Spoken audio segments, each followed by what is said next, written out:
Hey, kids. You're listening to the internet's wettest podcast about video games, consoles, and pancakes. The SML Podcast.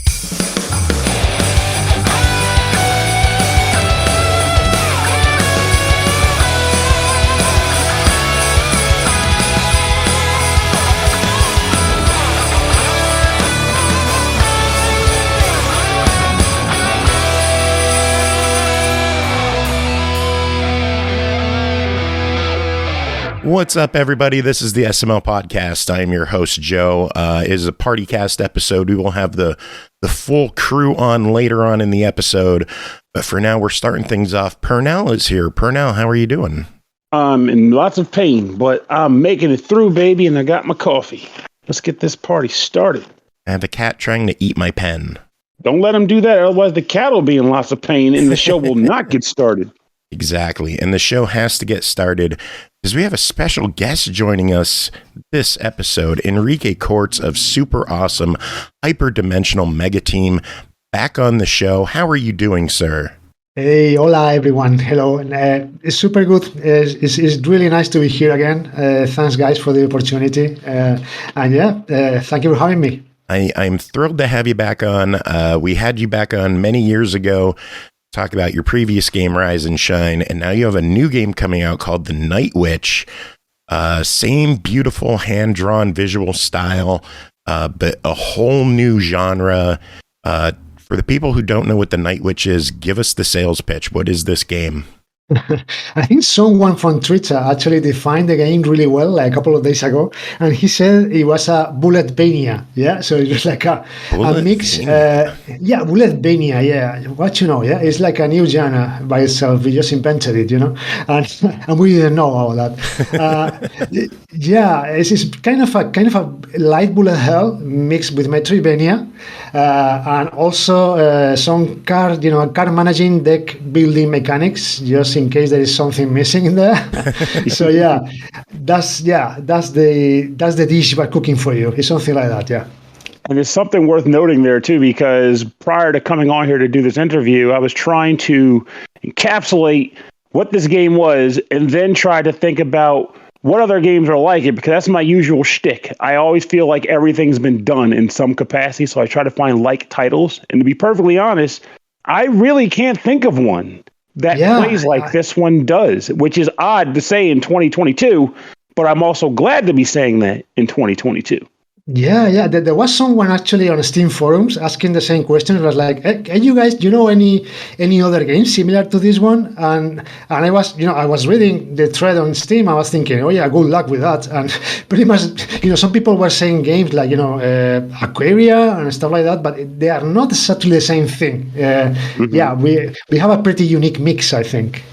Yeah, I would say the closest, and there are still leagues between the two, but the closest that I've played that has similarities to this is like probably something like Scourgebringer or something, and even that's a stretch. So you got a good product on your hands here. Well, thank you. Yeah, it's a good mix, and we hope we made a good job with the game too. Yeah, absolutely. Thank you.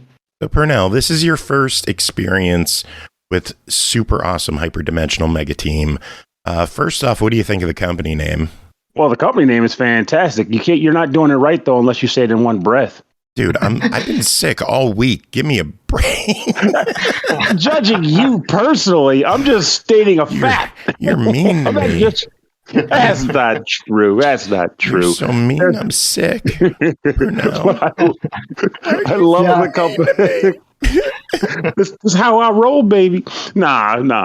But I love the company name, and I genuinely like. If this is the style that you guys use for all of your games as far as visuals go, you got a winner on your hands there too, because it's a very beautiful product.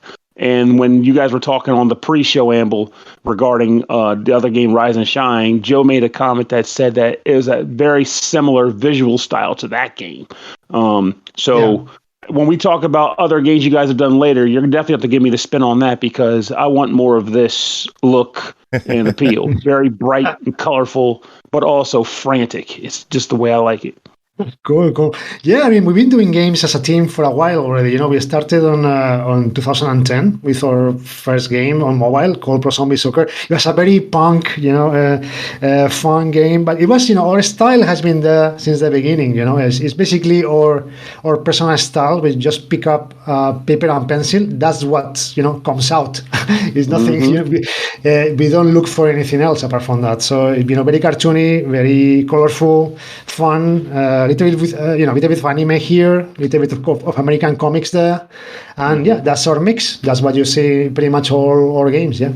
And what I like about the use of color in the Night Witch is it's just the backgrounds, the color of the trees, the way things pop from the background. I just think it's a beautiful game, and I love the style. Thanks a lot, man. And maybe it's just me because I'm still early on, but don't worry about it. This weekend I won't be so early anymore. But the visuals here, a lot of people when they play games or they're making games and they're picturing they need a game that has some serious undertones for the narrative. It's gotta go for the gut and make you feel something or whatever. They always feel like that needs to be accompanied by dark, brooding colors, or rather a lack of colors. And just like a world that always it's about to decay at any minute, Whereas this game, from what I can tell so far, there are some hits of melodrama and emotional weight. Yet at the same time, despite all the things that are happening on the screen, the beauty of the imagery doesn't go away. It just adds to the experience, which more studios could probably take to heart when they want to make these gut punch narratives. Right. Yeah, no, the story is a big part of our game, but we also wanted to have, this exploration to be, the exploration side of the game to be meaningful too. So, in Metroidvanias, exploration is very important. So we wanted to add to that, to, respect to other games. We wanted you as the player just to keep going to the city that you're exploring and feel that, something different is coming up at you as a player, every time you go into a new room, so we try to put a lot of work in that, just to make every single room beautiful. I mean, every single room is being done by hand. I mean, we haven't done anything procedurally or anything like that. We wish. It's a lot of work. I'm gonna tell you this right the hell now. I get that it makes it easier for you, but never wish for procedural, because I will always go to something that's been handcrafted over something that's procedurally generated. I'm kind of tired of the procedurally generated because it sounds easy and it's easy to put on the sell sheet. Thousands of combinations. It'll never be the same game twice, but it loses something in the process. It feels, I don't know, almost formulaic in that sense. I don't get the feeling of truly exploring, because I can't be okay, I mapped a course. This room was here. I can chart a route to get back to this place to do the shopping, to buy myself a cupcake armor suit or whatever. But in this game, I can do that because you guys handcrafted the map areas.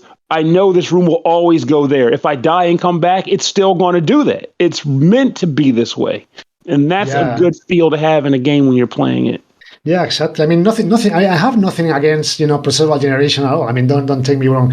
That's cool and super difficult to get actually right. The games that have that feature, kudos to them, because it's a very, very difficult feature to have in your game. Absolutely. But in our case, we like to make everything by hand, just handcrafted, just to have every single pixel that you explore in our game, just to be handcrafted by us, just to be designed by us. So we control your experience, every step of the way, to be honest. And I think it's worth it. Makes your exploration more meaningful, I think, in my opinion. Yeah. Yes, 100%. Because like the game Scourgebringer I mentioned earlier, Joe can attest this, but I absolutely adore Scourgebringer. Yeah. But it is procedurally generated. So I'm not knocking. It doesn't have the same charm. In a hand designed game, everything has a purpose. Yes, that's exactly it. You don't have bullshit, stupid rooms that mean nothing.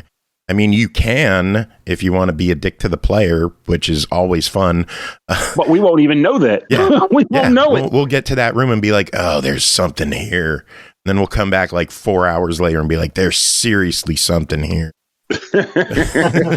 Yeah. No, in our games, we try to do that, like having every single room you explore, but not every single one, but some of them have like a single element that you haven't seen before, and you won't see in the future anymore, because that's one single thing that will be only in that room, like a statue, or like a sunken ship, or stuff like that, that is only in one room in the whole game, and it's just for you just to find, and to explore. Yeah. All right. So one thing, I guess we should, before we talk anything more about this game in particular, we should probably get a general pitch of what the game is about from your mouth to our ears. So how would you describe this to someone who's never played the game before and you don't want to give too much away?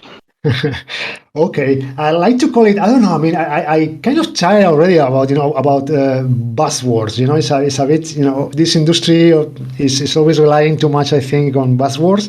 So for me, it's like an adventure. When it's a shoot 'em up, adventure, RPG, deck building, as we said before. So basically you're a night witch, and there is something going on in your city that you need to try and save the day, pretty much. But as a video game, it's a lot to explore, a lot to level up. You'll be shooting around your way, managing your spell cards.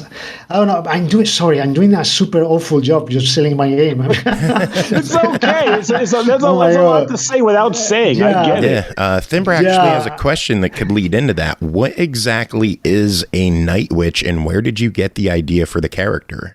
Well, that's a good question, because I don't know, this story. It's based actually, in the Second World War. There was like a squadron made out of Russian girls in the Russian army, and they were given, the worst planes, the cheapest ones, the oldest ones in the whole Russian army, just because they thought they didn't know how to pilot them, being women.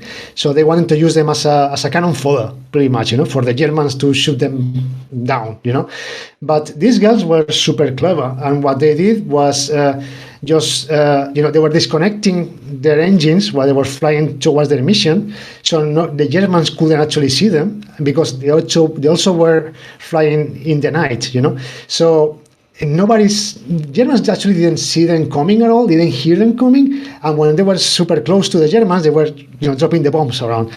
That's why they were called the night witches, the witches that come in the night, because Germans were terrified of these girls piloting super old planes from Russia. And at the end of the war, they were like they had the highest survival rate in the whole Russian army, because they were super clever using what they have at their hands, And I read about this story, and of course, instead of night witches, I added a K at the beginning of night, and now they are the night witches. And sorry for being so cheap, but I was fascinated by this story, and I wanted to add that, to our game somehow. So instead of planes, they fly around themselves, because they're magic. And that's that's the idea from for the night witch concept. Actually, cool history. And I gotta say, hearing that now adds a fair bit of extra interest to the mythos here, because I don't think this is a spoiler. This is literally the beginning of the game that they convey this, but the night witches are the heroes of the people, and they're supposedly empowered by the faith the people have in them. And you can picture from hearing your story about the night witches, the Germans were afraid of them. I'm assuming that the people they were supporting were also enamored with the concept of what they were doing. It's like they would just come out at night and they just they make these crazy runs, and everyone just believes that they can do it, which probably emboldened them to do it more. So that's really cool. Yes. I mean, this game is actually, a product of the pandemic. Where this idea came to us while we were at home. Our government in Spain we were, indoors, because we weren't allowed to actually go out when the coronavirus was out and about at the time. These 3 months, I guess you guys had it too, in the States. So that was a nightmare for all of us. And I remember, people at 8:00 in Spain, everybody was coming out to the balconies, and started to applaud, really, really loud. That was for the people working on the hospitals. They were giving out their lives or risking their lives for everybody. So, as a homage, as a thank you, everybody was, going out the balcony at 8:00. The whole city, the whole Spain, the whole country, and started clapping, for the doctors and nurses that were actually risking their lives for everybody. Also, people that were, delivering stuff to supermarkets, people working in supermarkets, all that people was risking their lives for everybody just to keep civilization going, pretty much, So, I thought at the time, it was like, all right, I'd like to say thank you to all these people risking their lives for me. So I can go to the supermarket, once a day. I still can buy groceries, to be able to survive at home, And I thought about the importance of saying thank you, and I wanted to translate that into a game. So that's why the core mechanic for you to level up as a Night Witch is when somebody says thank you to you. When you get a thank you from some NPC that you do something for them in the game, that's when you get level up. That's when you get link that is used to level up your character. So that's where it comes from. It's kind of a pandemic product, to be honest. This game.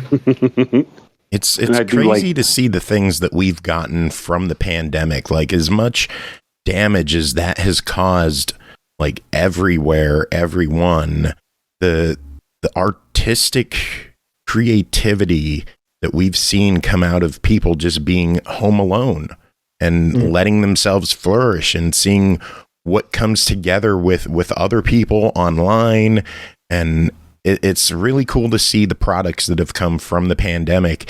And if this is one of them, like, it's jaw-dropping to see the work that went into this, and how beautiful of a game the end product is, with such a dark cloud overhead. Yeah, well, thank you for saying that. Yeah, everybody had a super bad time when we were just, closing our houses, in our flats, and it was a bad time for everybody. But as you said, something good came out of that sometimes, and that was beautiful, to be honest. Yeah. Like, I know friends who've started bands, online bands, because of the pandemic. They would just be like, oh, hey, I'll do bass, you do drums, we'll get another guy to do guitar, and they have an online band, and some of them are getting together to actually perform now, and it's crazy. Absolutely. Yeah, here in Spain, one band was, got famous because of the pandemic, and they were just playing online every day, and they got so famous that now they're a hit. They perform everywhere in the country. So yeah, it's fantastic. That's awesome. That's awesome. Yeah. Jinx.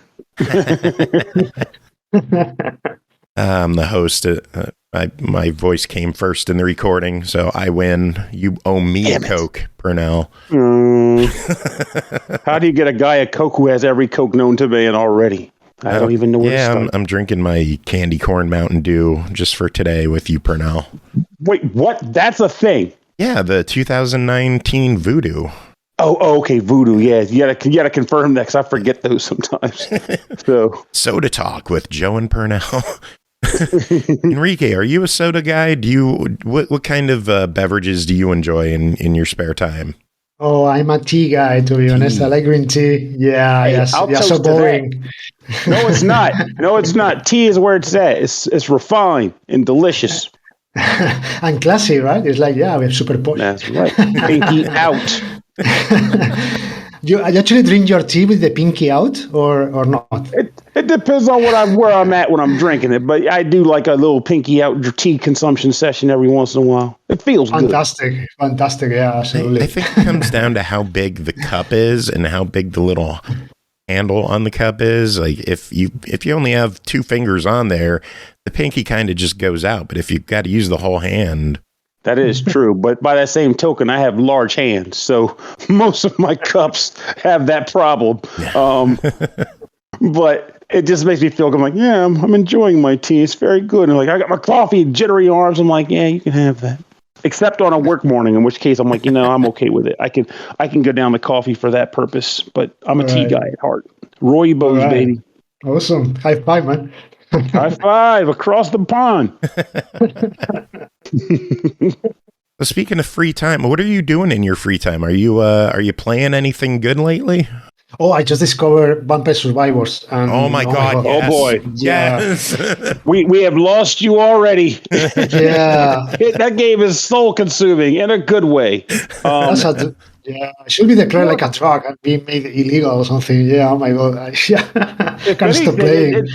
that's the funny thing about Vampire Survivors. It's like it's a drug for sure, but people clearly realize how potent it is because there's different strains of it now in the form of every other damn Vampire Survivor like game that came out after that. Like it just exploded. And they're just getting the game on, I guess, iOS and Android according to the Game Awards or whatnot. But there's like multiple copies of this game now, and I'm not sure if any of them have eclipsed Vampire Survivors yet. Like, have you come up with a favorite weapon in the game or anything like that? Oh, I love garlic. Garlic all the way, man. I just for now, but I have just like a 5-6 hours into the game, so I'm not that far away. But so far, garlic is all the way for me. Absolutely. Yes. I mean, I will say one thing I recommend. I haven't done a ton yet. Like I made like all the weapon combos or whatever, but look out for the white and black birds. Like they seem stupid at first, but stick with them. Those jokers got me my first like 45 minute run. Like it broke the game in a good way. But yeah. All right. I would say same thing with garlic, man. But you have to level that up like a lot to actually be really useful. But yeah, when you get to that point, yeah, it's just like let's go to have a tea while the game plays itself. And then, Yes. it's just that level of broken, the garlic thing. I like when you evolve the garlic and then also have the evolved Bible with it. So you have like the spinning wall of death and the black hole of life absorption if you make it past the spinning wall of death. Basically, like no one's coming near me. I'm invincible. Yeah. But yeah. Yes, It's speaking of which, related to this game now I think about, we're talking about Vampire Survivors. One thing I like about what you did here is that, so Vampire Survivors in itself does have like the bullet hell stream at times. Like you're avoiding everybody and the weapons fire themselves for the most part. In this game, your weapon does not fire itself. You are in charge of firing those shots. But what I like is that you have that instinct shot that's in the game where if you're not the most familiar with bullet hell games or you're more focused on concentration of not getting hit as opposed to doing damage, you can just hold down the gun button and your character will just fire the gunshot at the nearest enemy until they die. But if you find yourself feeling a little cocky, like, screw this, I can aim my shots, which the game allows you to do. It actually incentivizes you by giving you a little bit of extra oomph in your shots. And then the last part of it that I noticed is that every once in a while you'll have like an object that you can interact with on the board, like exploding barrels that if you hit them, they get launched skyward and they can do a lot of damage to enemies. Your instinct shot won't target that. So if you want to pull that off, you have to actively aim for that. So you have to be still aware of your environment. You can't just go into and be like, I'm just going to close my eyes, let instinct shot do all the work. Nah, you got to play. Yeah, absolutely. No, shooters like this are, it's a really hard genre. Usually, it's like a very hard. Usually the games are super hard. So also we have these cards, the spell cards. So we wanted the players to actually, free the minds of the players a little bit with the aiming and just leave that automatic if you want to use it that way. So that because when I was doing this game, I learned a new word that is supposed to be used a lot in game design, which is called the mind share. I don't know you guys have heard about that. I didn't in the past 20 years I'm doing games, but I learned it with this game. And you need to be really aware of the mind share of the player, not giving players too much to do at the same time, because then they will implode and hate your game and leave you with a super bad review on Steam. So that's not what you want. Because I have heard of the concept, but never heard that term to describe it. I didn't know there was a specific way to refer to it. But mindshare makes a lot of sense. Yeah, exactly. So we wanted to free the minds of the players a little bit with leaving the aiming on the side. If you want to aim, fantastic. That's up to you. But if you don't, then you can shoot and you can aim automatically, and and just think about your spell cards and become a killing machine anyways. So yeah, it's up to you. And speaking of the spell cards, I do have a question about how those function too. So in this game, you get, again, like you mentioned, you get spell cards, which you can equip. And as you play, you'll collect energy orbs, which will power up the charges you can use on your cards. And different cards require a specific number of charges to invoke. Like the machine gun requires 3 charges. You burst those out, boom, period of machine gun fire. However, I wanted to ask, when you use a spell card, does the next one come up in the order of which you have them lined up in your deck, or is it randomized? Because it is randomized. It's randomized, I'm afraid. Yeah, it's like your usual game, the card game, that you're used to play probably. It comes randomly. So you still can do your deck, in the style you prefer. Yeah, you can fill it up with weapons only, or you can fill it up with, more destructive cards or whatever. But you can actually have repeated cards in your deck. So, you have a lot of, machine gun cards. So you will get in your hand more often, obviously. Yeah, it's just based on that. Oh, okay. And I'm totally, don't get me wrong, I'm totally cool with the randomization, because like you said, it's a deck builder in the truest sense. You're drawing a card. You're not lining them up in a pre-established order. So I am totally cool with that. And trust me when I tell you, stun cards are very useful. So I flood my deck with those. This feature has been like we discussed a lot internally about this. Also, we were super afraid, because we didn't know what people would think about this, because it's quite a brave design decision, I think. Everybody's used to have their cards like they don't move from their slots. You put your cards there, but they won't be moving at all unless you move them out of there. But this time, every time you use a card, as you said, disappears and a new one takes its place. And that's something that we didn't know how people will take. Because design-wise, I can tell you right now that it's a good decision, because it lets the player adapt to each combat differently. If you had the same cards in there, it would be super boring, I think. Combat, I'm going to use this one and this one again and again and again until I kill everybody and, next room, and that's it. And in my opinion, that will detract a bit of the fun you can have with this game. So we thought, let's make them random, so players can adapt to each situation. They can make their decks up, based on their preferences in play, and then each combat is approached differently, I think, and that makes the game more fun, I think. But not everybody is happy with that. I can tell you that it's a very brave design decision, I think.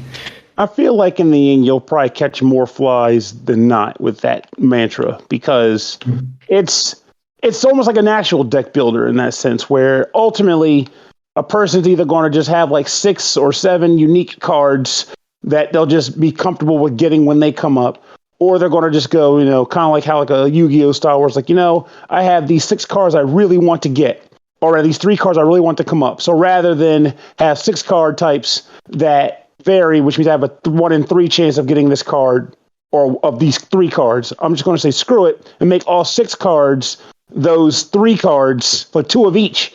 And now it just reduces the odds. You'll have less options, but you'll get more access to those options. So people will adapt in their own specific way. But in the end, from this person's perspective, I think it's a lot of fun. And it adds a little bit of panic to the game too, if you're not doing the more streamlined deck selection. You're like, I need the axe. That's not the axe. What the hell? Especially when the bosses come up and the bullets and chains start flying every friggin' where. It's a good time. I think it keeps things fresh. Yeah, absolutely. No, sorry. I was going to say that we think that keeps things a little bit more fresh. Yeah, and in your combats as you encounter them. I was going to say, for the people who struggle with bullet hells and twin stick shooters, I appreciate that you guys threw cheats in the game. Oh yeah, absolutely. It's something I wanted to do from the beginning. Maybe I don't know if we actually choose the right word with cheats here. I don't know. Maybe they should have called, I don't know, difficulty options or whatever. But we like the cheats. We like to use the cheats word because we know it has a kind of a negative connotation with hardcore players. So we wanted people to use cheats only like the last option, like your red button, of death. So you wanted people to keep trying in wherever they were stuck, until they couldn't take it anymore and thought, okay, I'm going to use cheats now and go through this and that's it. But also apart from that, lots of people have been having a lot of fun with the game anyway, just using the cheats from the beginning.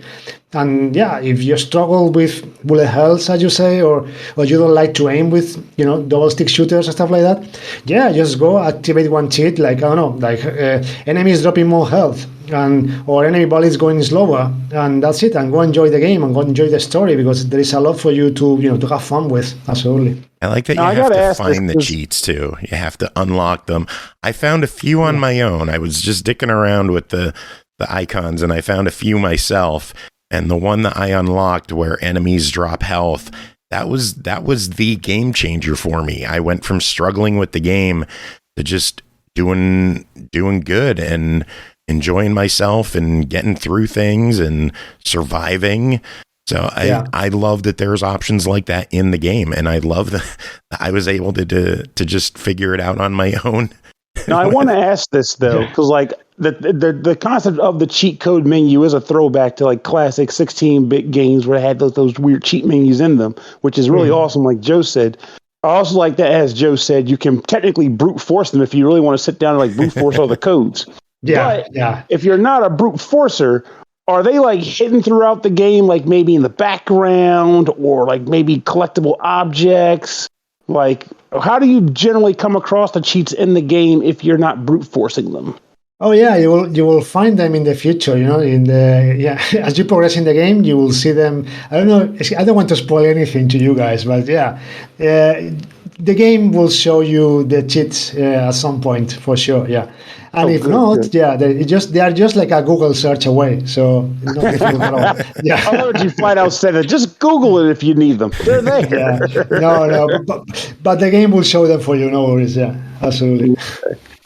Yeah, and also the music, whoever was in charge of the musical score, they get kudos there as well. I am a very big fan of when the battle sequences happen, because the rooms that you go to in this game, there are sometimes corridors, sometimes they're like big square rooms that have different sections in them, and sometimes it's just a very small room that's enclosed. But every once in a while, you'll come across a room and they will seal you in, and monsters will just start spawning all over the place. And when that happens, the music changes to a tempo to definitely increase the pressure that you should be facing during this situation. And I really do like that, because otherwise, lots of the music is very like, even though you're in a tumultuous situation, a lot of times the music is like relaxing, atmospheric, and then the waves start coming like there it is. This is what I signed up for, the chaos. So you did a great job there. Oh, thank you. Yeah, the music guy that worked with us, he's been working with us since the beginning. He's Damian Sanchez. He's in charge of all the music in our games, since day one, pretty much. And he's a master. He's the sad thing, unfortunately, this is the last game he will be working with us, because a bigger company than us snatched him, sadly. And he's working now with Crema Games on. I don't know, you guys know Temtem, like a Pokemon game. Yeah. Oh, Tim, yeah. Yeah, he's doing the music for that one too, yeah. So Night Witch, sadly, was the last one for us, yeah. It's kind of funny you say that, because I like the music in Tim. So connect the dots. Yeah, exactly. No, Damian is a master. He's fantastic. He's such a good musician. He's incredible. So, well, you said, like, what are some of the other games that you guys have worked on? I know earlier you mentioned Rise and Shine, which I guess I can use some context on that bad boy. But what are some other games you guys have done before Night Witch? Okay, yeah, as a team, or in 2017 we released Rise and Shine, as you said, and before that we were on mobile, actually. That's where our beginnings were, since 2010. So yeah, we made a game called Super Magical for mobile platforms, and also our first one was Pro Zombie Soccer, also on mobile platforms. But before that, I was working, me and my partner here, the other artist in the game, we've been working, in a lot of different companies around the world, to be honest. We work on podcast games, on Plant vs. Zombies, the original one. We work on Worms 3D on Team 17, and the circle closed because they are publishing Night Witch now. We work on iToy games for Sony. We work on SingStar. We work on Boss. So yeah, we've been around for around 10 years working on different companies. And then in 2010, we funded our company, our own company. Yeah. Okay. That's really cool. Well, I can definitely say I'm going to be looking back on like this Rise and Shine, and I want this game to be a freaking boost for you guys in and of itself. Like I saw Night Witch on the eShop, just perusing it because I am a sucker for just like looking at what's coming soon or whatever on that thing. And the Night Witch just stood right out to me. It was an immediate draw. And I was like, hey, Joe, I'm going to buy this game, so I'd rather just ask to see if we can review it before I drop the coins. But I was prepared to already buy it. It wasn't even a matter of if. It was a matter of which method was I going to get it with. So now you're going to gift it to someone, right? No, I'm poor. Kidding me?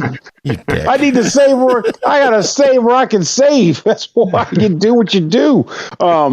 But no, this game is already freaking quality. It stuck out to me on the eShop and is living up to the hype that I gave it for myself.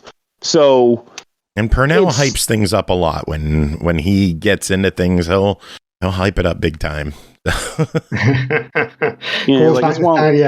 thank you for that. Thank you for that, man. And he's not kidding either. I was at a convention a couple weekends ago for board games, and it's a board game that I really was enjoying. A friend of mine designed it even. So out of nowhere, the publicist of the game was like, just looks over to me in the middle of a crowd and goes, I have no idea who this guy is, but he seems to really like the game. Are you enjoying it? I was like, this game is fantastic. And then like I followed up with another line, and some lady just out of nowhere goes, stop shilling.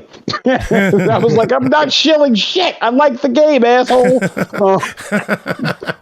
But like I when I like something, I lay it on thick because it deserves to be praised in the manner of which it was. Like I don't want, because it's easy to be like, this game is terrible, everything's bad about it. But people don't generally give enough kudos to things they actually like because it's easier to complain. So I mean, I hate saying that, but it's true. So I like giving the praise to games that I really like when I can. So, and this is a hot product. All right, thanks a lot, man. And you know, creators really, really appreciate you guys, saying out loud that you like what you play from us, and it feels fantastic. And as you say, it's not so hard to say, I like this thing and put it out there instead of, putting out the negative reviews and this game is bad. That's what you see the most out there, and that should be the least, to be honest. Exactly. Yeah. See, even when we do give negative reviews, like we try to focus on the positives and try to say what we could do to fix it. So I like to think that we're a more positive outlet as opposed to some of the others out there that just like to enjoy putting out negative stuff. Yeah, and that's fantastic because we us creators just live out of a little bit of praise, man. Please, just a little bit, because you work so hard on this and that, and sometimes you only hear negative things about your work, and every time you hear someone, I enjoy your thing, and oh man, is you feel super warm inside, Another thing, thank you. You've noticed this too, like in the industry in general. Have you ever noticed, right? So Joe and I and others on this show, we play a lot of games throughout the year, which means we have a fairly decent context of like a scope of game quality, from rough to spectacular, what have you. But I notice a lot of times people will just play a game that might have maybe an inherent flaw here and there, but otherwise it's okay. But they always come at it with, this is the worst game I've ever played in my life. This game is abysmal. Why did they even let it out of development? I'm like, is this really the worst game you've ever played? Because if that's the case, you need to play more games. I don't know what to tell you. This game is not that bad. It's not even bad in many cases, absolutely. But even, in websites like Metacritic and stuff like that, in this kind of websites, even when you have like a 7 in like an average review score, it is displayed in a yellow color, and it's very different from when you are, more than 7 is in green color, which means, you can buy this game with confidence and stuff like that. But a 7 and down from there is yellow. So it's like, seriously, it's like, does this mean that this game, for having a 7 of average review scores, does it mean it's bad? A 7? I mean, when I was in high school, a 7 was, that was awesome for me. You were like, oh my God, a 7. And now in the games industry, it's like, oh yeah, a 7. That's mediocre. You don't buy it. You're like, oh my God. It's funny you say that too, because in the U.S. in the school system, maybe not so much in colleges, but in like elementary schools and middle and high schools, we had this weird distorted view of how the numbering system worked. You had like 90, I know like Virginia was like 90 to 100, but my school was like 93 to 100 was an A, like 85 to 92 was a B, 75 to 90 to 84 was a C, and then like anything below a 70 was a fail. So it was like, it's like there's this whole 100-point system, and you pretty much invalidate 70% of it to just be like, why even have it? Yeah. So when you look at sense. It doesn't. So when you look at the video game score system, it should be 50% is average, like, or 5 out of 10. Don't think of it as 50%. Think of it as a 5, literally out of 10. 5 is average, which means most games should fall under average, which means it's still good if you're okay with that gameplay concept. It's just not going to be like, blow my freaking mind. Never in my life have I played a game like this, And that's fine. You need an average to have an above average and a below average. All right, but, Pernell, you're talking numbers. We don't do numbers on the show, so I'm going to force you to pick a number 1 to 10 on this game. I mean, that'll be fine. I mean, keep in mind, I haven't played it enough to give it an official verdict yet, but so far I would give it like an 8 easy because, I mean, it is above average already. I can tell you that right the hell now. It gives me that experience that feels unique in its own way. Yeah, Chris isn't here. We can't do it. But it gives me this unique vibe, and the gameplay on top of the unique vibe is fun. It's not just unique for unique's sake. It is a good game. The characterizations are well done. The graphic style is well done. The music is well done. Like, there's been nothing that I've done yet in this game that made me go, man, they really could have done better with this. It hasn't happened yet, and I hope and expect that it won't, which is good. But with that said, though, even if I were to say something like, I've played bullet hell games in the past, and I've played many that have done this mechanic better, but this is still fun to play. I'm enjoying myself, which means if I were to give it in my numeric scoring like a 6 in that regard, that would still be good. It's slightly above average, which is fine, right? But like we were talking about, people like to hear 6 and go, what the hell is this shit? I'll wait till it's like $5 on Steam. Exactly. I can tell you, as a gamer, I've enjoyed so many 6s and 7s in my life. Yeah. I couldn't even finish that list. I mean, I enjoyed so much, games that were supposed to be mediocre for the press. And they were, for me, pure enjoyment and super fun and no problem about that, And I remember for me, it was like, in Edge magazine in the UK, they gave Son of the Enders 2. I don't know, that game, from Hideo Kojima, one of his first game, Kojima. They gave it a 4 out of 10, right? Wow. And that was, oh my God, what is this? And I just was, I picked up the game that day from the shop and I was playing. And when I finished it, I couldn't even believe that review. It was like, this is not even close to a 4. It's like for me, it's like a 9 easily. Yeah. But for them, lots of games like that in my life as a gamer. I enjoyed so many games that were supposed to be mediocre or whatever, or average that I couldn't even finish. Now, here's another element to that you mentioned. It's a good that you made that comment because a lot of people forget this too. So that guy wrote a review. He gave it a 4 out of 10 or whatever, right? A lot of times people don't go to read the context behind the review to justify the score. Instead, they go, he gave it a 4. Fuck that guy. This is actually a 9. And the chances are the guy probably had a game assigned to him that may not even have been his cup of tea. Or maybe it was a game that was really difficult. He doesn't play difficult games. So as far as he could get was the first boss. And this game I can't do it. This game frustrates me. 4 out of 10. In which case the guy reads this and goes, I like difficult games though. This guy being frustrated makes me want to play it more. Yeah. You go play it, and suddenly it's like a 9 for you. So it's like, I think, speaking of feedback, what's the weirdest feedback that you've gotten for the Night Witch so far? Like, what's the weirdest review someone's left? Oh my God, I can tell you. I mean, talking about reviews, I mean, we have like a 8.3 on Metacritic right now. So it's sweet. awesome. Very nice. It's a fantastic, average.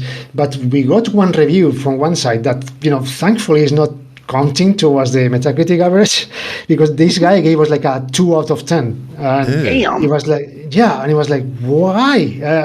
And reading that review, it was like more political than really about gameplay. And we thought, okay, and so this guy hated the game a lot, But about the worst review, I mean, not the weirdest review we got was on Steam from a guy that didn't recommend our game. And one of his reasons were like the main protagonist was a woman in her 30s and married, and he couldn't identify. He couldn't identify with the main character. So that was one of the main reasons for him to not recommend the game. And it was a game having a character that got above adults, got into adulthood. What the hell? You should be ashamed of yourself. Oh man, why'd you say it? Bro, I don't want to be an adult yet. Why'd you say to a person like that, dude? And that's why we get Final Fantasy games with 16-year-old second-degree generals. Yeah. Over here, I'm like 41 years old, and I'm like, ooh, I get to be in my 30s? Yay! Right? Like, in my opinion, I want more games where characters are in adulthood. It's like, I've had this chat with people in the past where I was like, why is it that so many Japanese games have their characters in their teen years? No matter what, anime, video games, it doesn't matter. They're almost always teenagers in these like extreme situations. And people generally came to the realization that maybe they just feel as though once you become an adult, your life is over. And I'm like, that's like 4/5 of your life. It's adulthood. So to think that the only part of your life that matters is like the first 18 years, that's really depressing. So more games where you're actually doing stuff. But for us, we've been amazed that lots of people have commented, on reviews or on Twitter, on social networks, that they were greatly surprised and positively surprised that the main character is happily married. It was like, we haven't seen a character that is married and is happily married with someone, and his husband or wife doesn't get killed in the first 10 minutes of the story. And I'm going to say the usual thing. It did take me back. Like you're like just to add some emphasis to that, and I'm glad you said it because I didn't even come to mind till you said it, but it did take me back when she's like, I gotta meet my husband. I'm like, wait, what? This is different. No love interest in the game. She's already got her love. There's no love interest. It's love attached. She's settled. And even at the beginning of the world. Exactly. And her man, because he gets worried. They have the moments where they're worried about each other and stuff, which is nice. And it's not necessarily damsel in distress mechanics. It's literally just, this is just what the situation calls for, which is reasonable. Is a good mention, but he said that, and I didn't even encapsulate that until he made the comment of it. But it's a good point. No, but it's so surprising that in the game industry there are not many examples of happily married main protagonists in games. It's just, I don't know, we weren't expecting that because for us it was like something normal we're putting in our game. Let's make our main characters be married to this guy and they are in a healthy relationship, and that's Does he it. die? No. Is he infected with a virus? No. Is he on his deathbed? No. They're just happily married. What? And also worth noting, without spoiling anything, another thing worth noting about that is that they are happily married, but the game makes it clear that they have different perspectives on specific things without saying what those things are. But it's not like this great rift between them or anything, some kind of like weird narrative yank. It's literally just, we think about this differently. By the way, go shoot these targets. It's nice. I made them for you. It's great. Yeah, let's go for dinner afterwards. Yeah, something like that. Yeah, it's just, and people are surprised for. I don't know. It's just we are amazed that people. I mean, people like it. The most part of people like it. But we weren't expecting that it was like so like something completely new that people were surprised to see in a game. It was all right. Maybe it's not that common at the end of the day, which is it's incredible. Oh, man. It's a good thing. So what's coming next for Super Mega Team? Are you guys going to be focusing on DLC for this? Are you going to take a break? Do you have new projects in the works? What's next? Wow, that's a good question. There are no DLCs planned for now for Nightwitch, and we are working on something new at the moment. Yeah, we are working on something new. We cannot tell you about it yet. Hopefully, very soon. But yeah, we are on to new waters. Yeah, as we speak. Yeah. Well, when you're ready to talk about it, you know where to come. So. Yeah, I hope to be here back again in 2 years' time for sure. Yeah. You're definitely welcome back here. You make good games, you have a good personality, and you're just fun to chat with. So, well, thank you. Yes, we love having you on. I know we've been chatting for a while, so we should probably wrap this up. Is there anything that you wanted to talk about that we didn't bring up? Not really. I think you guys, brought up a lot of good stuff. So yeah, I just want to say that if someone is hearing us, please, people, buy your game. You're gonna like it. It's not so difficult as it seems. And yeah, you like it. Please buy your game. Well, tell us. Sorry for the spam. Yeah. Where is the game? How much is it? Give us all the details. Oh yeah, you can find it pretty much on all platforms under the sun. Not on Game Boy yet, but you can find it on Xbox One, PS4, Xbox Series, on PS5, on Nintendo Switch, and on PC. And on PC, you can find it on Steam and in GOG.com. So yeah, it's pretty much everywhere. And right now, I think it's $20, if I'm not wrong. So yeah, lots of gameplay time, like 20 hours plus. If you want to get 100% of the game, go for it. I mean, there is a demo also on Steam. You can try out if you are on the fence. So yeah, please buy it. Thank you. Oh man, Enrique, it's been a pleasure having you on the show. We love having you on. Please come back again sometime. Everybody else, we're going to take a quick break. We are going to be back with more show. Pernell, stick around. I know you got a lot of reviews to take care of. Enrique, do you have any final words before we let you go?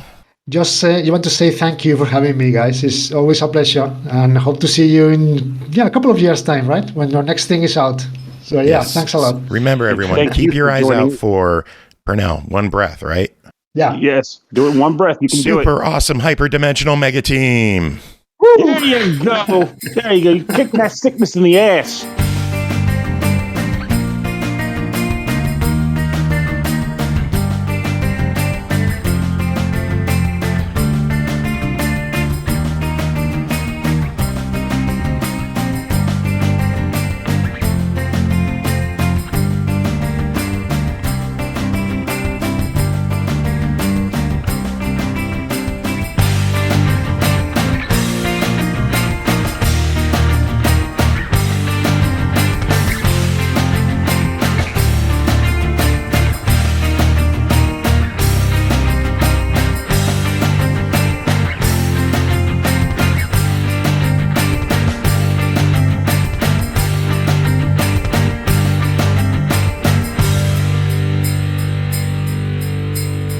Welcome back, everyone. Thanks for sticking around. Another big thanks to Enrique at Super Awesome Hyperdimensional Mega.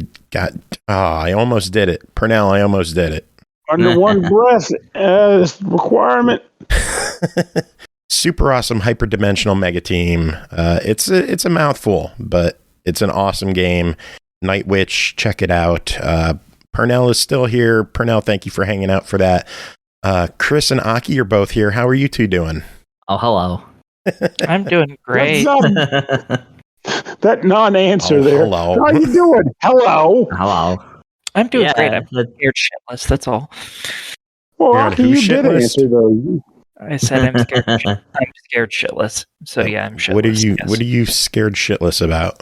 The fact that I might run out of money this month thanks to all my pre-orders coming in. No, geez. Because I'm stupid. Yeah, it's like $500 or so worth of Gunpla. That's a lot. Better now. Shit. Yes, it is. So much. You know what you should have done with that money? You should have picked up a Series S to have. No. You're better off with the Gunpla. I don't know. It would be nice to have the Series S because there is a game that I want that comes out on Thursday. that I definitely can't. Thursday? Blacktail. Oh, Blacktail, huh? Yeah.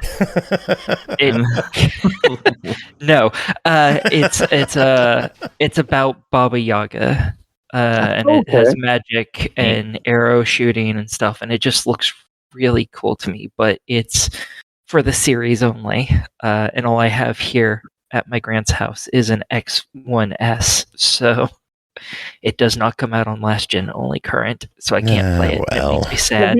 Have you just thought about doing the well, not just thought of, like, have you considered just doing the all access bit? The who's a what's it's? The all access. That's what made it, quote unquote affordable for me, because even though the cost is high, that's stretching the payments out without interest is why I was like, okay, I can work with this. Oh, that's the one where you pay for it in like a year of Xbox Live and Game Pass. Yeah. Yes, 2 years of Game Pass, the system, and it comes to about the cost of the pair, and you pay $35 a month. So on one hand, it's like, man, it sucks that I'm paying $35 for 2 years. By that same token, though, I mean, it's literally the same costs spread out. Yeah, so there's no financing, there's no interest. It's just a cost. Yes, I would have just outright bought it while I was out here, but last month I bought about $350 worth of Gunpla, so I kind of. I'm sensing a theme here. You want Gunpla? Yes. Maybe they should make an Xbox Gunpla. You could get. Well, they're not a Gundam. It's like actually there is Gundam. There is Gundam on Xbox, and I have most of those too. No. I'm saying a Gundam, a Gunpla Xbox, as in you built the Xbox. It's like a robot that you play games on. Nice. I mean, if someone built a custom case for the Xbox that was a Gundam, I would buy it. I'm just saying, I would buy it. That would be fucking awesome. $1 billion idea there, Pernell. Yeah, it's got to get on that. Flex my magic here. But all I'm saying is, if you decide to get an Xbox at some point, don't get an S. Just do the other thing. Just take the hit. Take the hit. Well, the thing is, she has an X at home, so I'm thinking I just don't want to carry it on a plane. The S is better for travel. She's talking about just getting one for a second location. Yeah. That's different. Yeah, I was planning on getting an S because for here at my grandparents' house, because I'm only here for a few months a year. And I still have, and almost all of my disc games are Xbox One games, and I have a One S here, so I have something with a disc drive, and I can just play any Xbox Series disc games that I have. I can just play those at fucking home. No. So that makes more sense then. Yeah. I was hoping I'd have jobs to do while I was out here this year, because usually I do, and I make a handful of money while I'm out here for stuff. And I was going to use that to buy an Xbox, but there's no jobs for me out here right now. And it's going to stay that way for the next month because we're going on break for a month. Yeah. What's that got to do with her getting a job? Keeping her busy. Oh, keeping her busy. Well, play all those games you had to review, but you couldn't beat because time flies like the goddamn sparrow.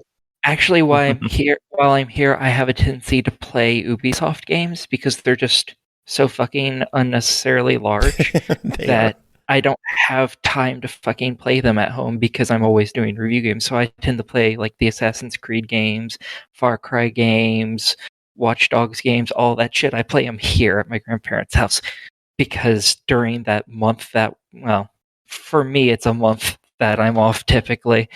For you guys, it's like 2 or 3 weeks. But during that time, I can usually get one done. I started AC Odyssey when I got here, and this has been even while I've been playing review games, and I've already gotten to level like 23 or 28, something like that. Good Lord. In it. Just fine. Yeah. I think that's further than I made it, and I've been playing Odyssey on and off for like 2 years. Yeah, I've put 27 hours into it since I got here, and I've been here for a week and a half. Did you claim on the guy's dick in the beginning? That giant statue in Odyssey? Oh, yes, I did. Okay. Everyone has to do that. There's a giant statue of a naked guy just standing there, and you gotta hang from the dick and take a picture, right? I didn't take a picture, but I did do that, yeah. I didn't mean to. I just climbed from the front, and I just happened, it was there, and I was like, oh, that's funny. Jesus. Did you remember to hang dong during your play session? Well, when you get a big old face full of statue wang, you kind of remember it.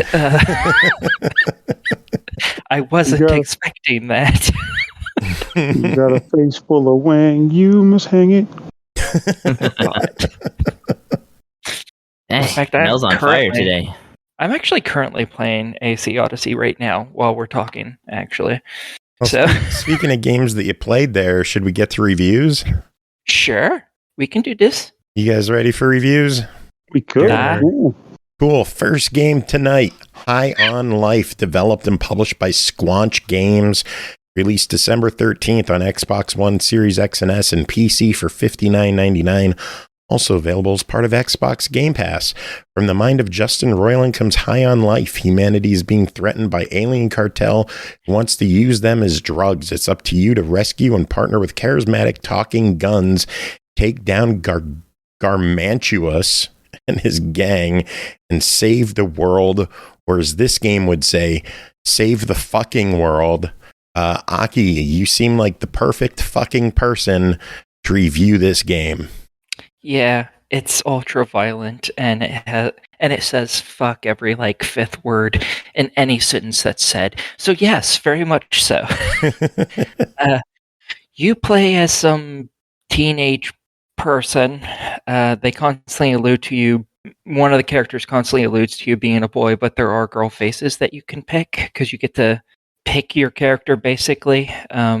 Your sister shows you your face in her mirror that has cocaine on it that she's offering you to snort at the very beginning of the game. And you get to flip through different pre-made characters, basically, to choose your face. And there is a wide variety there. And then it's just, I love that that's how they use the mirror. Like in Fallout, or you're in the mirror, the bathroom mirror. This one, a mirror, you're snorting blow off. Yeah, your character doesn't snort off of it, but she offers you it. And then, immediately after that, you do some, stuff just to get orientated with how to play the game and stuff. And then, bam, aliens appear, warping into your little town and starts going batshit crazy. And there's all sorts of references to other stuff in these games. For instance, when that happens, eventually one of the little things that teleport there teleports away, and it cuts out a chunk of two different houses. And one of them, someone's in the tub.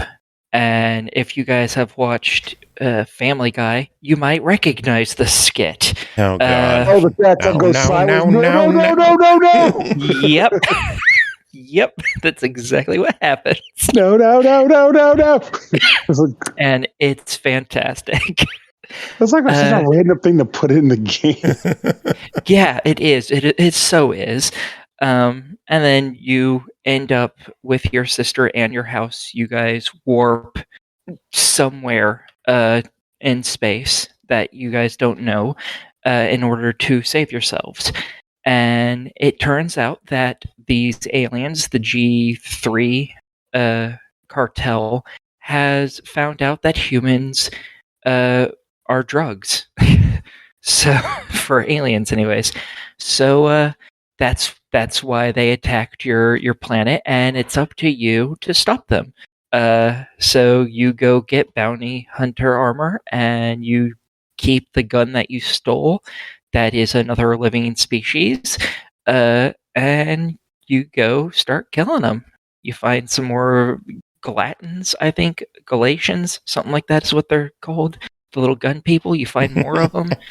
Each one's different. Like your first one shoots globs of snot, basically. and it has both a normal fire, which is just shooting, as well as an alternative fire, which ends up sending a glob, big old round glob that hits and bounces off of things. Every gun is very much like that. But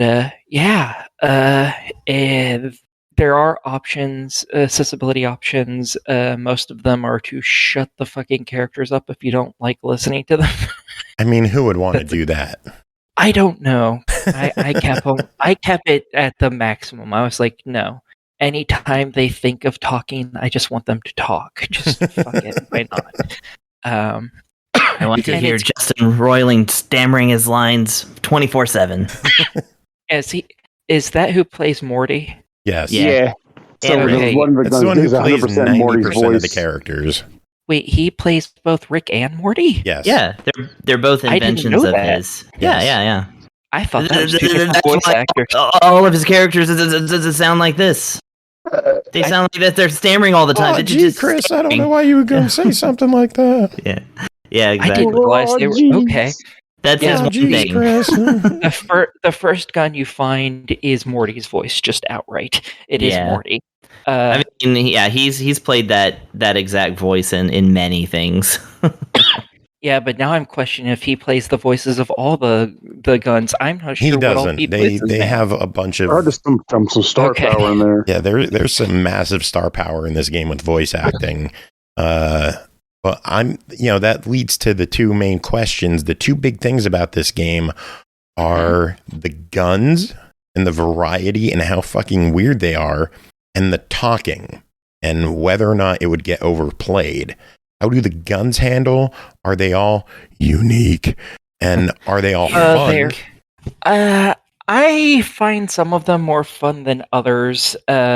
Basically, there's the standard pistol, which is the first one you get. You get a shotgun, then something that's basically like a needler from Halo.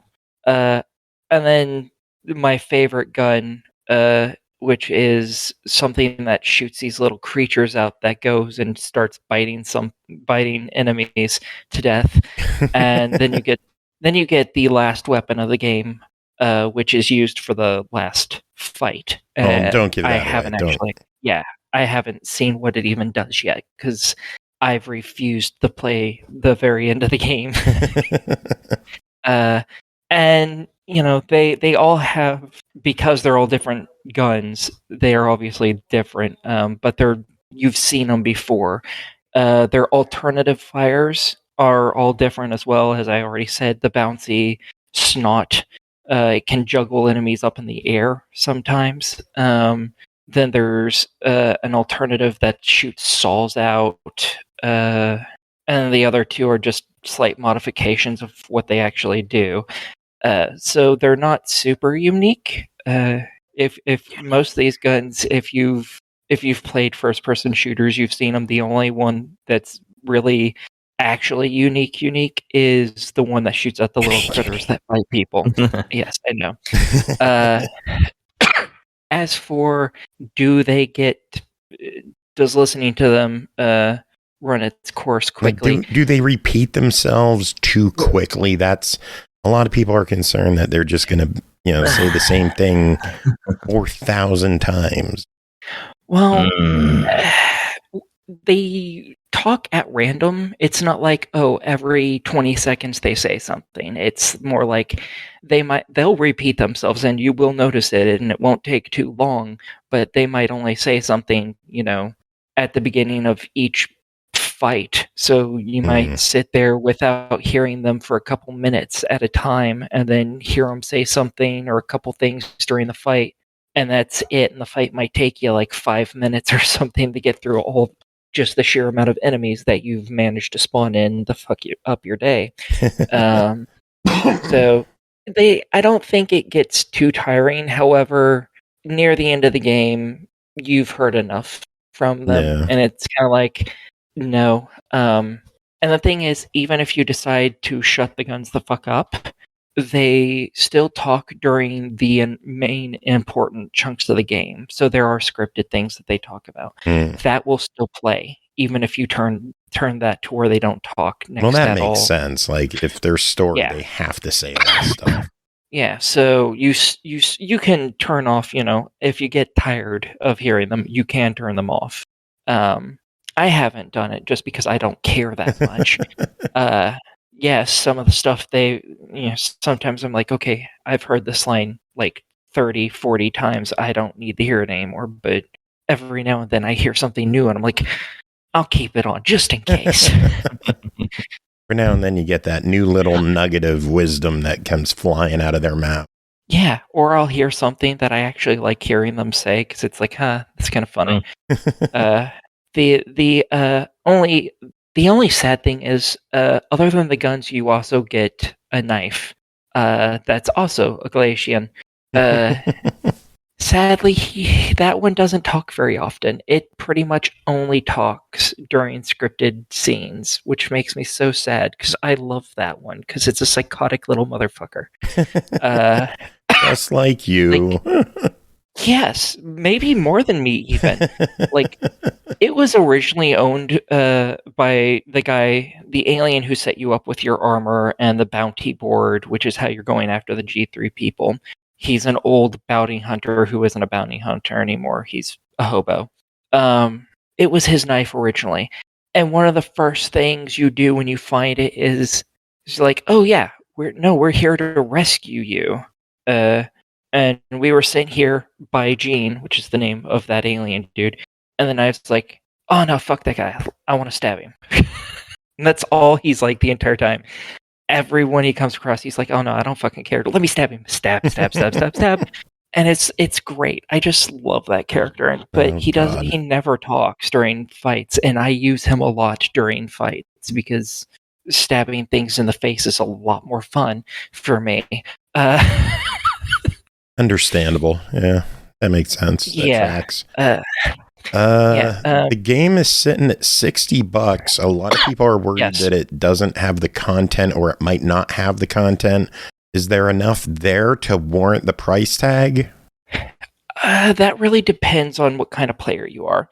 If you're just going to go through this as fast as you can, you might want to hold off on it. Is there replayability? Is there a reason to go back through levels, like replay to collect stuff, or? Yes, there are collectibles. If you're going through and you need to do collectibles, there are a bunch. Every world that you're in has 3 different areas in it, and each area has a certain amount of collectibles. I think like the highest one of them has like 38 in 1/3 of a planet's levels. Yeah, and there's like 4 different. Right. Yeah, there's like 4 different worlds, so there's plenty of places where you need to go collect stuff, which is why I haven't finished the game, because I don't know if I can go back, because there's no manual saving in this game. So I'm like, if I go and I fight the end boss and all this stuff, do I have to replay the entire game again and then go get all these collectibles again? I don't know, so I just haven't done it. Only sucks when games have that point of no return. Yeah, and since I don't know if this is a point of no return, I don't want to really continue quite yet, because it's like I am close to getting, because there's a set of collectibles. There's the chests that you open, which also are living creatures that you basically kill to open, which are what I was talking about. Like there's 38 in one level and so on and so forth. They have a tendency to give you money, which you need to buy upgrades for your guns. Sometimes they have upgrades for your guns in there, and sometimes they have another collectible in them, which is a little card. I am 2 cards away from having all of the cards. So it's like, and there's 27 cards in total. I'm just like, I really don't want to have to go and find these fucking things again. So I really don't want to, hit a point of no return without knowing about it. Well, most games usually warn you. They're like, are you sure you want to do this mission? I guess that's true. I would just go for it. Fuck it. But the game is $60. Should you go for it? I think it's personally, yes. I think, especially if you like Rick and Morty, you're probably going to like this. This is even more vulgar than that. If your IQ is enough. Yeah. Yeah, it's pretty fun. If you're just gonna just run right through it from beginning to end as quick as you can, I don't think there's enough here for your money. But if you're gonna actually, try and get upgrades, find all the collectibles and stuff, I definitely think it's worth full price. Cool. And if people are on the fence, whether it's length or size or content-wise with the game, it is available on Game Pass. You could give it a download, check it out that way. I have been dying for this game to come out, and I am going to play it tonight. I think you'll enjoy it a lot. I hope I do. Next game, Samurai Maiden, developed by Shade Inc., published by D3 Publisher, released December 8th on Switch, PS4, PS5, and PC for $59.99. A young woman from the 21st century with sharp swordmanship skills finds herself in Hanaji during the Sengoku period. Together with a trio of newfound ninja friends, she races through the underworld beneath Hanaji, confronted by enraged corpses at every turn. Our friend Brooke covered this one. Unfortunately, she's not able to join us because she has like an actual job now that requires way more attention than we deserve. So she's got to do that. Pretty sure she's literally just out there partying in Los Angeles, but yeah. I'm trying to make it sound. But trying to make it sound serious. Serious doesn't work for us. Give that up. Yeah, I know. So she wrote in a review, and Chris, you're going to read it. Chris making his reading on the air debut. She said she wanted you to do it, so. Well, yeah. So I will try and do it as much justice as possible. Okay, before you do that, I'm going to have to say, hey, Brooke. Now you have to answer. Hey, Aki. There we go. All right. This works. I can actually kind of do an impression of her, but I'm not going to, so because that would be me. You should. I'm just gonna say things in my voice, and with her kind of timing. Okay, so I gotta pull the thing up here. Okay, Samurai Maiden review. Now this is I'm gonna, like I do when I read stuff, if something's in parentheses or whatever, I'm probably going to mention the parentheses and stuff like that. So, just know that I am reading this word for word, but I'm also adding things sometimes. Okay, disclaimer. This review was written by an Activision employee named Brooke, but she'd like us to note that this review is in no way expresses the thoughts and opinions of her employer, and instead is just like totally her opinion, man. Disclaimer over review starto. That is in all caps. She's going to have to say that every review now, isn't she? Y'all are going to have to hold her to it, yeah. Tired of being ... maidenless? Welp, I was prepared to come in here and give this game a pretty good review. I said this out loud while playing it, and my boyfriend said, "Oh, interesting, because this game has a ton of bad reviews." I was like, really? Why? This game is great. Turns out, a lot of these bad reviews are because of one reason. This English release of this game has significantly less panty shot material in it than the Japanese one. I do feel this is... Yeah, I know. Broke my heart when I read it the first time. I do feel this is founded criticism for games that are sexy first, all caps. But I don't feel that's necessarily this game, so I'm not digging that criticism this time. In this essay, I will... Just kidding, Joe, sorry, all caps. So what is Samurai Maiden? That's my way of reading bold. Samurai Maiden is your story. You're an average self-proclaimed Gen Z girl wearing a schoolgirl uniform, a black choker, and some sexy lingerie stockings. You have a totally normal life, until one day you hear an angelic voice calling you the priestess of harmony? And then you wake up in the Japan's Sengoku era, right next to none other than Nobunaga Oda. And he needs your help. He needs you to fight. If you aren't... hang on. Sure help. He needs you to fight. My cat was going nuts trying to get out of here. He needs as soon as I started reading, he ran for the door. Get me out of this room. Reading, fuck this, I'm out. Fortunately, Nobunaga, no thank you. Fortunately, Joe is a judicious editor, and this will all be cut before the final episode. Oh, yeah, definitely. Okay, so if you aren't mildly familiar with the Sengoku era and games that put you in it and make Nobunaga Oda a character you can interact with, you haven't been playing a lot of Japanese games. I was going to add Buster to that, and that's not written on the page.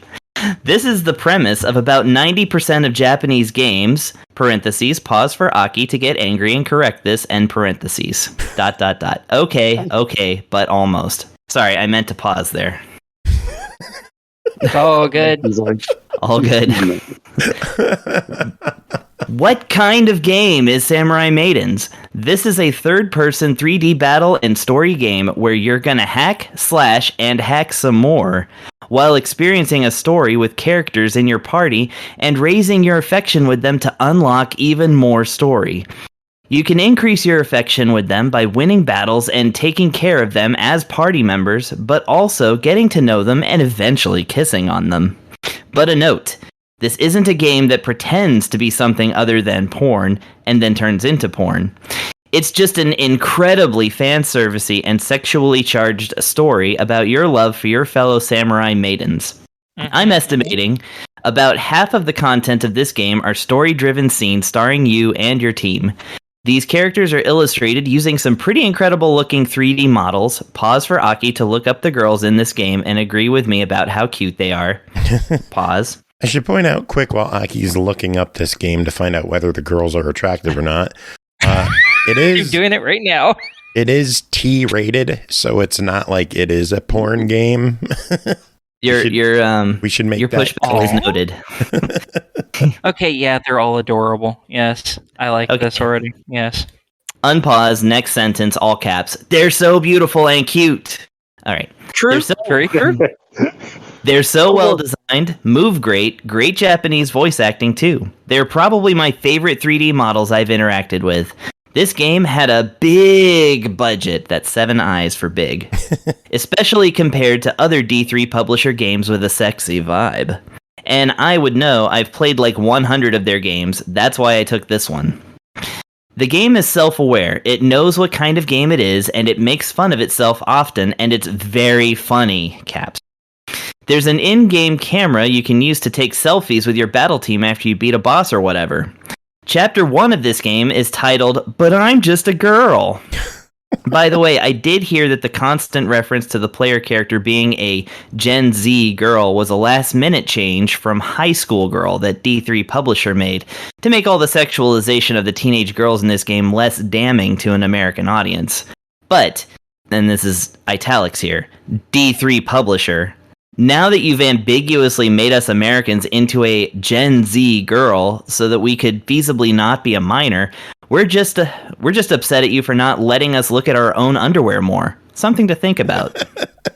Anyway, Samurai Maidens has got a kind of persona thing going on as far as the split of narrative scenes versus battle scenes, which are both using their 3D models in different ways. The combat is not turn-based, but you have similar stuff going on as far as raising affection between characters and building a limited amount of weapons and equipment for your party you can upgrade in between chapters at a base camp type area. It's also got kind of a persona thing going on in that it's a long game, caps. I played for a few hours when I was starting it, checked the game content progress bar, and noticed I was at 0%, so that's always nice. Oh, geez. Before I get into my rating here, I will go ahead and address the panty shot thing. You can still see panties in this game. You just can't take pictures of the panties with the in-game camera. Well, How you can... dare they? I know. Well, you can take the pictures, but the panties will be censored later in the pictures that are saved. I basically have nothing to say about this part of the game because I just don't care about it, or the people who are mad about it. Go watch hentai or play Nekopara. This is the beautiful story of my weird relationships with my hot teenage samurai friends. Oh, I love it. I do both of those things. I'd like to just point out. Well, that's fine. Again, your pushback is noted. Rating. Thank you. I give this game a buy it, as long as you have at least a little tolerance for anime girls being sexualized and having bouncy boobs and blushing a lot. and you want to play an action-y combat adventure game that is super easy to learn and play through, but pleasingly difficult enough to master, and has several difficulty settings available as well if you want a bigger challenge. As always, I recommend you watch a little gameplay before buying because this is a more expensive title, but once you know what you're getting, I highly doubt this title is going to disappoint you. It's got some long loading screens, and sometimes characters block the view of the... What? Hang on. I think she made a typo here, but let me... Yeah, I think she's saying it's got some long loading screens, and sometimes characters block the view of the camera, and it's a little bit clunky until you adjust the camera. But overall, this game is incredibly well designed and made. Some people would find this to be a deny it because it's not sexy enough, but I find it to be a buy it because I think it's just sexy enough. I not only find it accessible playstyle-wise and learning the game, but I also find it super accessible content-wise to an array of different players. I don't even find this game too mature for most teenagers to play, to be honest. She wrote that as TBH, but I went ahead and expanded it. As long as those teenagers have seen some anime before, so I think it offers this sort of experience to a wide age range as well. Do you want to play a fighty game about saving the world or whatever, with girls kissing on sexy girls, but you don't actually want it to turn into something super porny or downright naughty? Do you want to just, hang out in that vibe for a long time while you basically hack and slash your way through a fan-servicey but lighthearted and action-packed anime? Did you enjoy animes like Food Wars and Classroom of the Elite? Then this may very well be the game for you. I know it was a good game for me, and if I'd paid about $40 out of my own money for this, I wouldn't have regretted it, and felt that the amount of content offered was well worth that price. Alright, review over. Love y'all. Love you too, Brooke. All I know is the fucking trailer song for this game fucking slaps. Oh my god, it's amazing. It really does. That's like most anime stuff. They got the good music. This is on Xbox or not. It is not. Womp womp. It is on Switch, PS4, PS5, and PC, so it's on everything but Xbox. Okay, I'll add this to my list on Steam.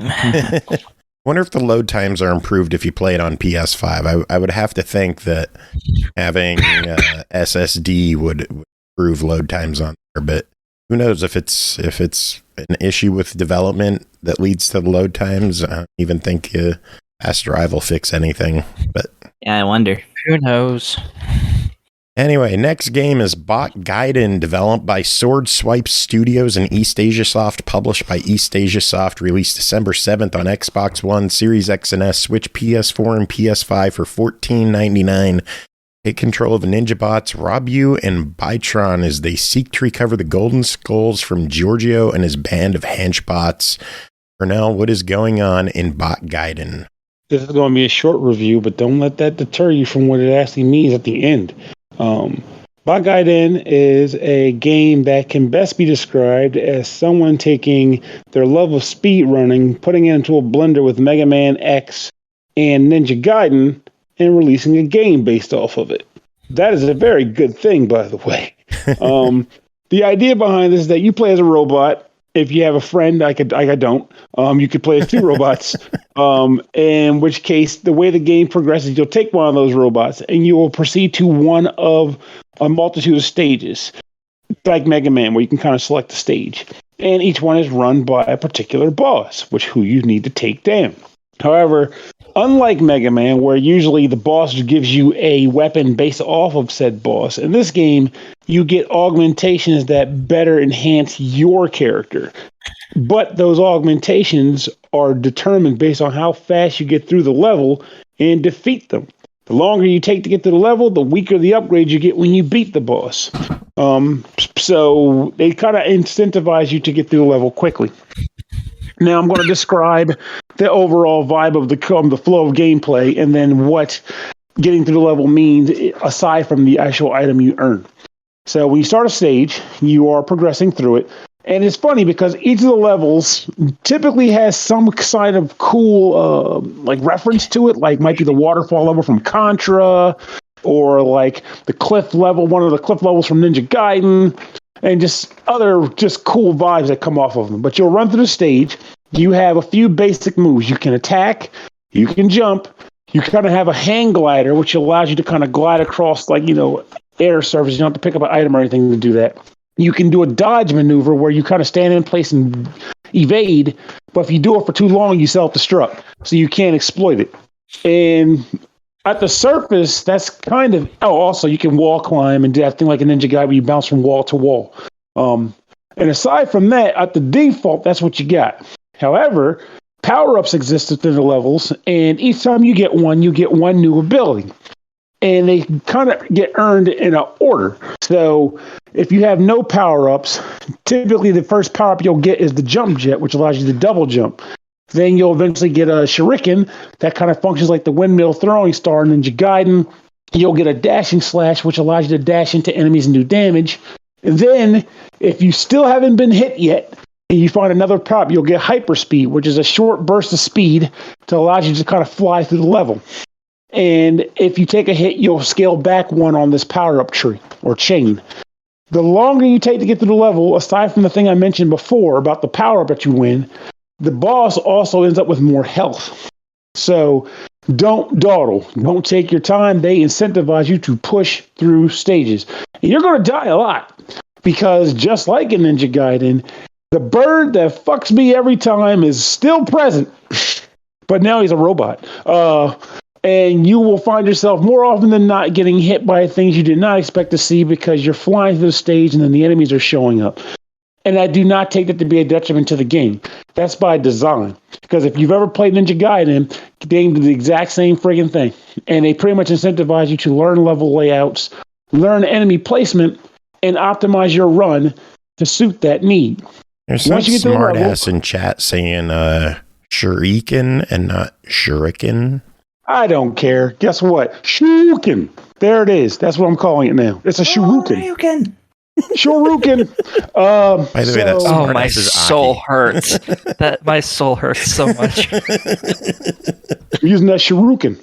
Shoryuken. Also, I've heard people pronounce it shuriken too, or whatever. But I'm just being stupid. So shuriken. So. Once you beat the stage, you get the power up that you earned based on the time it took you to beat the stage.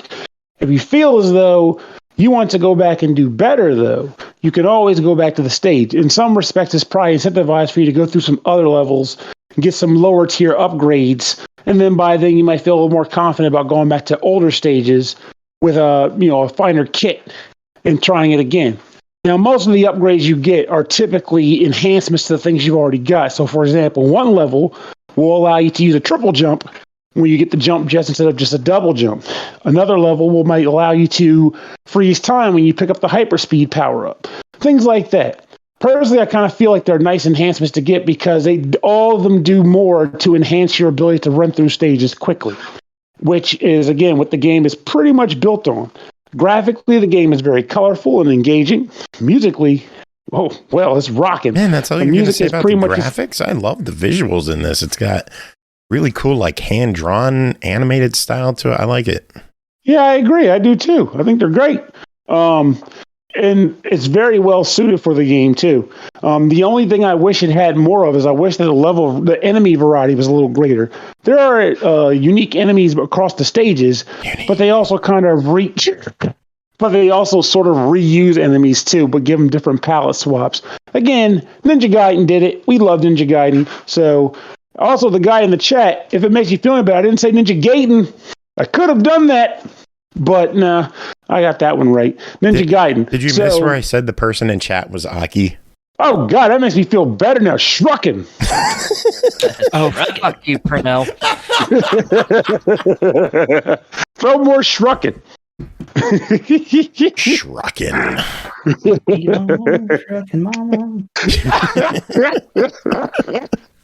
This game is a title that I feel a lot of retro gamers will truly appreciate if they're willing to give it a chance. I can say firsthand that aside from just seeing it pop up in like the list of to-come games, which as we all know is just a C at this point, I heard nothing about it. This game will fly under a lot of radars, and I don't think that needs to be the case. This is a fantastic product. And if you're a speedrunner, this is a no-brainer, really. But even if you're not a speedrunner and you just kind of miss that style of gameplay, it would behoove you to give this a go because they did a good job putting this game together, and I think the price tag suits it too. Nice. Well, it's $15. Your official verdict.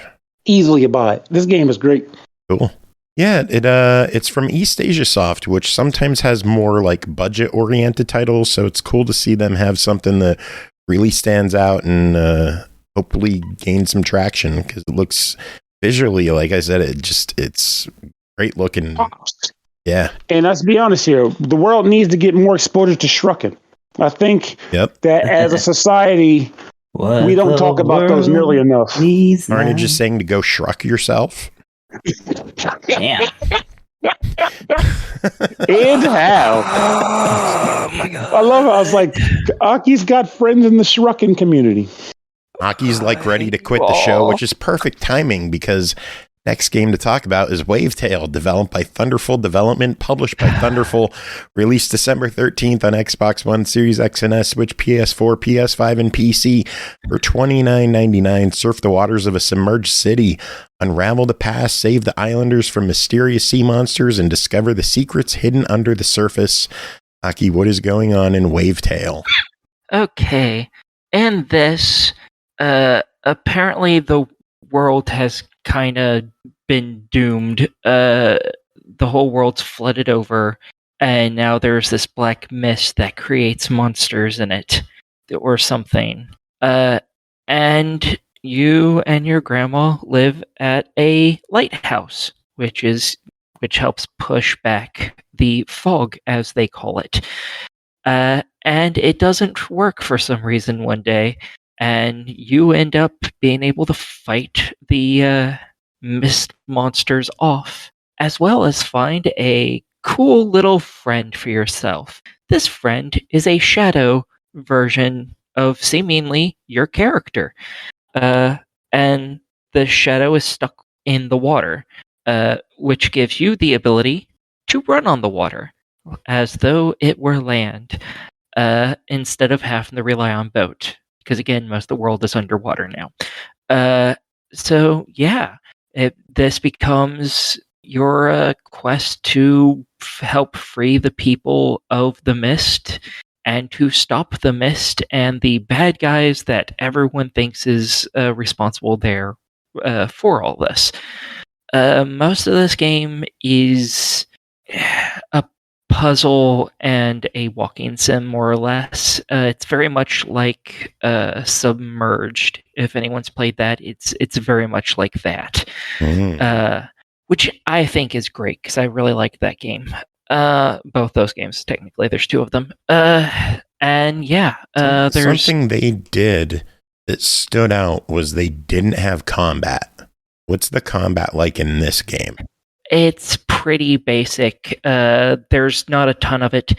There are big bosses which are just puzzles for the most part until you get to the final boss. Then it's actually some actual fighting on top of puzzles. But for most of the basic enemies, you have a light and I think maybe a heavy attack. I only ever used one attack, so... and the creatures just come at you, and you just whack them, and as long as you keep hitting them, they're stun locked, so they can't hit you. So it doesn't really matter how big or strong they are. Just keep hitting them. Just keep a combo going. You'll be fine. And sometimes they attack in like groups of like 3 or 4, but it's usually like really small ones and a big one, and the small ones die in like 1 or 2 hits. So it's not really particularly hard, and it's basically just hacking and slashing them at that point. There's no real worry about the combat. You're not likely going to die. And if you find the combat too difficult for some reason, you can just make yourself invulnerable in the accessibilities options. Nice. So, yeah. So that's what I did at the very beginning of the game. So does that affect achievements at all? Nope. Good. You can use any of the accessibility options. I don't remember all of them anymore because it's been a while since I've played it. But yeah, you Nice. can turn any of them on or off that you want, and it won't affect any of the achievements. Go have fun. Yeah, that's something that Pernell, we were talking to Enrique about, having the in that game they label them as cheats, but having the ability to make games easier and progress without losing your mind is always a benefit. Yeah, I don't think there's any, being able to get difficult achievements isn't a particularly important thing. I mean, that's if you're like, oh yeah, I beat all of Dark Souls. I'm so proud of myself. No one else on the planet gives a fuck.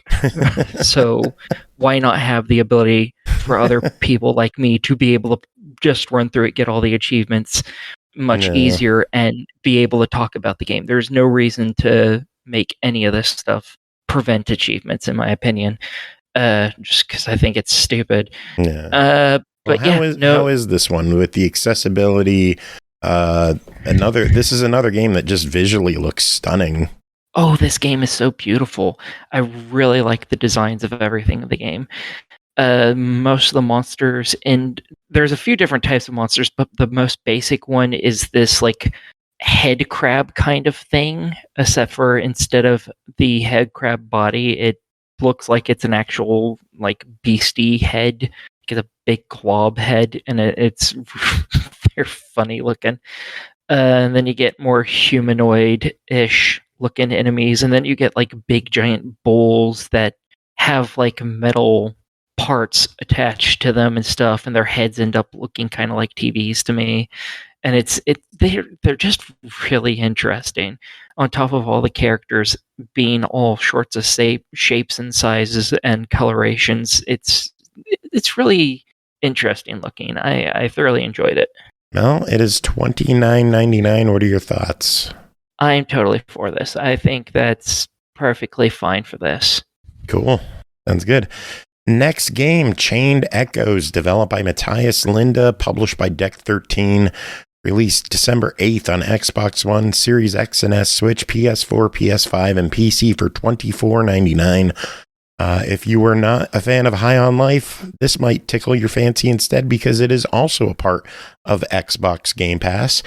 Pick up your sword, channel your magic, or board your mech. Chained Echoes is a 16-bit style RPG set in a fantasy world where dragons are as common as piloted mechanical suits. Chris, what is going on in Chained Echoes?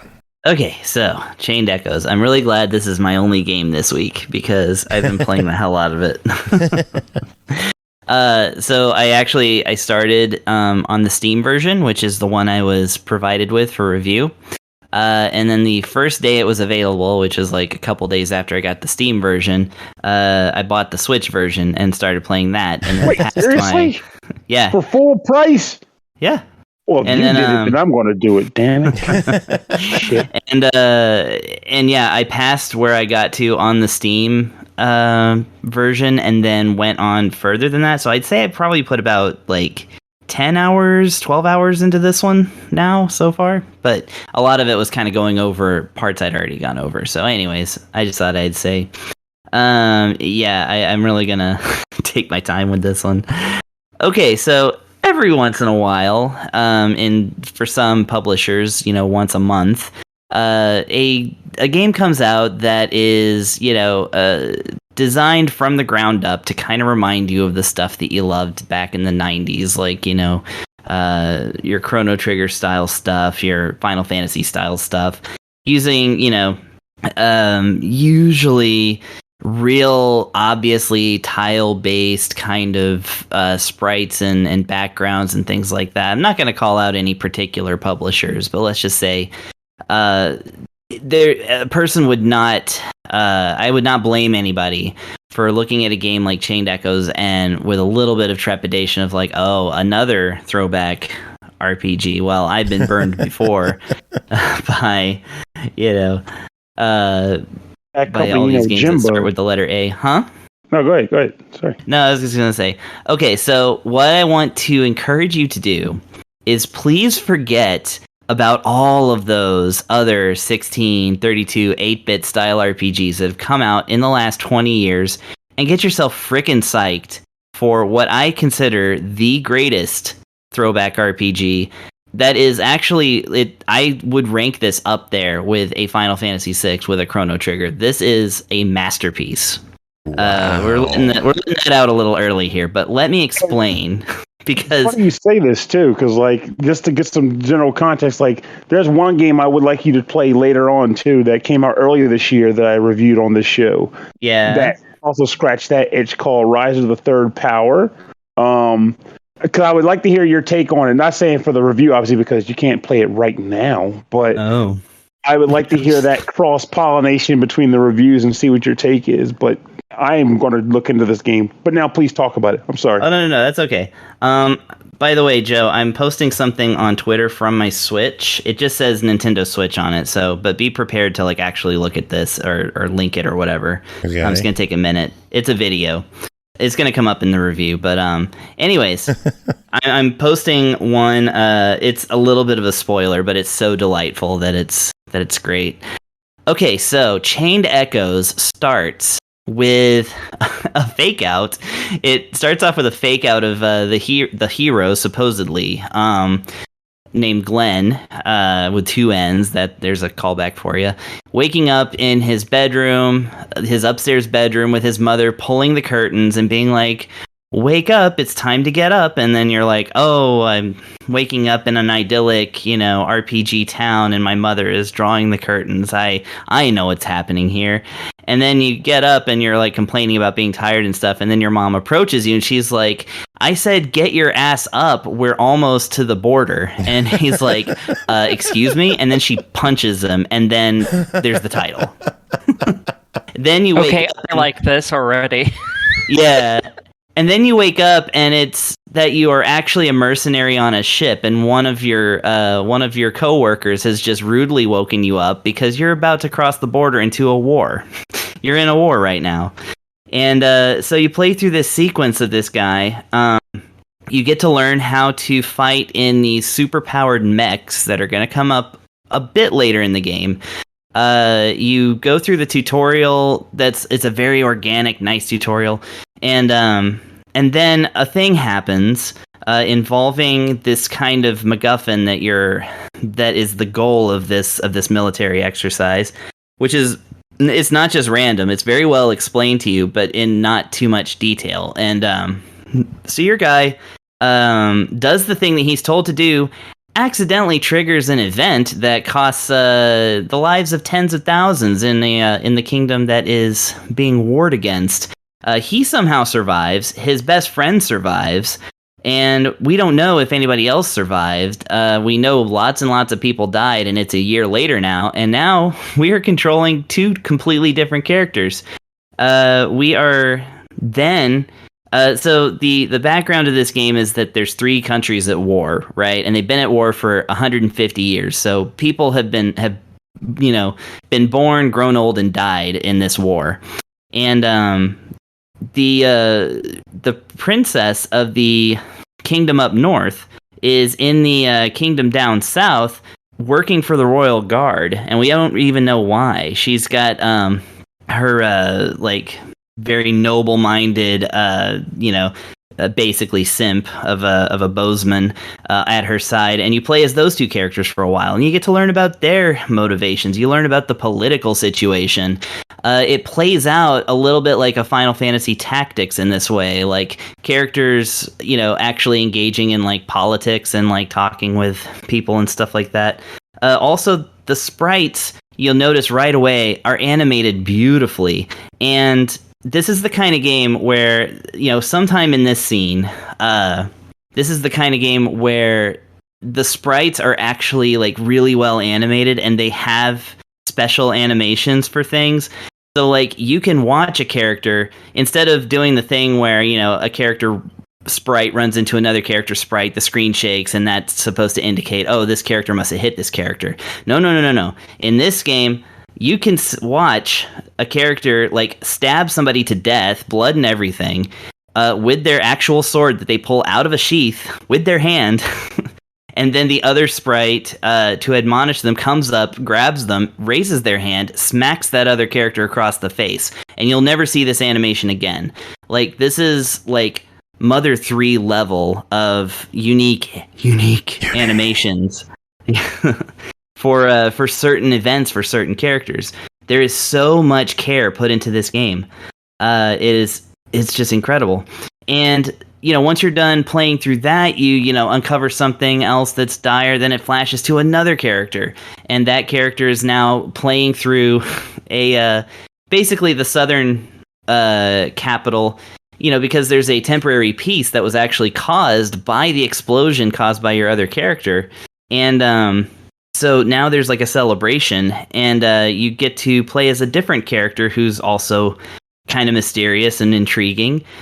He's possibly a very old wizard who knows more than he lets on about this whole event, but he's basically kind of a happy-go-lucky bard aristocrat author guy.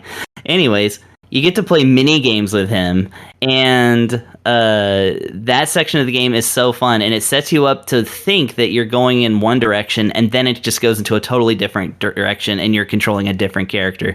Anyway, what I'm saying is, you'll play about 3 hours of this game before your characters actually meet each other. You are playing through their development, and you get to learn their motivation through the storytelling of getting to play through their stories themselves. And the last game to really do this well was Final Fantasy VI. And that is the level we're talking about with this game. There's so much writing and drama and humor, and like I said, you get to learn your characters by living them, and then they all come together, and now you've got to learn a battle system that is a little bit like Final Fantasy X. So the fighting system in this game is turn-based. You choose you want to fight, do spells, skills, and stuff like that. And there's a twist there too. Don't let me forget that. But it actually has to where you got 4 characters on screen at once, but any one of those characters can be paired with any of the other characters that aren't in your party, and you can freely switch between them once per turn. And not only will that give you a whole different setup to work with, and also give you needed backup if your character gets injured, unless they fall over, if they lose all their life and fall, then you can't switch them until they're healed up again. But anyways, there's lots of opportunity to switch characters. It also helps you in a system that is basically called the overdrive system. So when you attack, use your special skills, use an item, whatever, it raises a gauge that goes from a yellow regular line, where your characters are just normal, to a green overdrive bar. And that overdrive bar is great to be in. You want to stay in there because it doubles... it basically raises your character's damage, but halves the amount of skill points it takes to use a skill. And so, but if you cross over and get into overheated, so you've overdriven too much, then your characters will take double damage, and their skills are less effective. They're basically burn out. And so there's certain skills that can lower the gauge as well as skills that'll raise the gauge, and it kind of changes dynamically throughout the battle. And these battles, if you've got it on normal difficulty, they can be very long, but in a good way.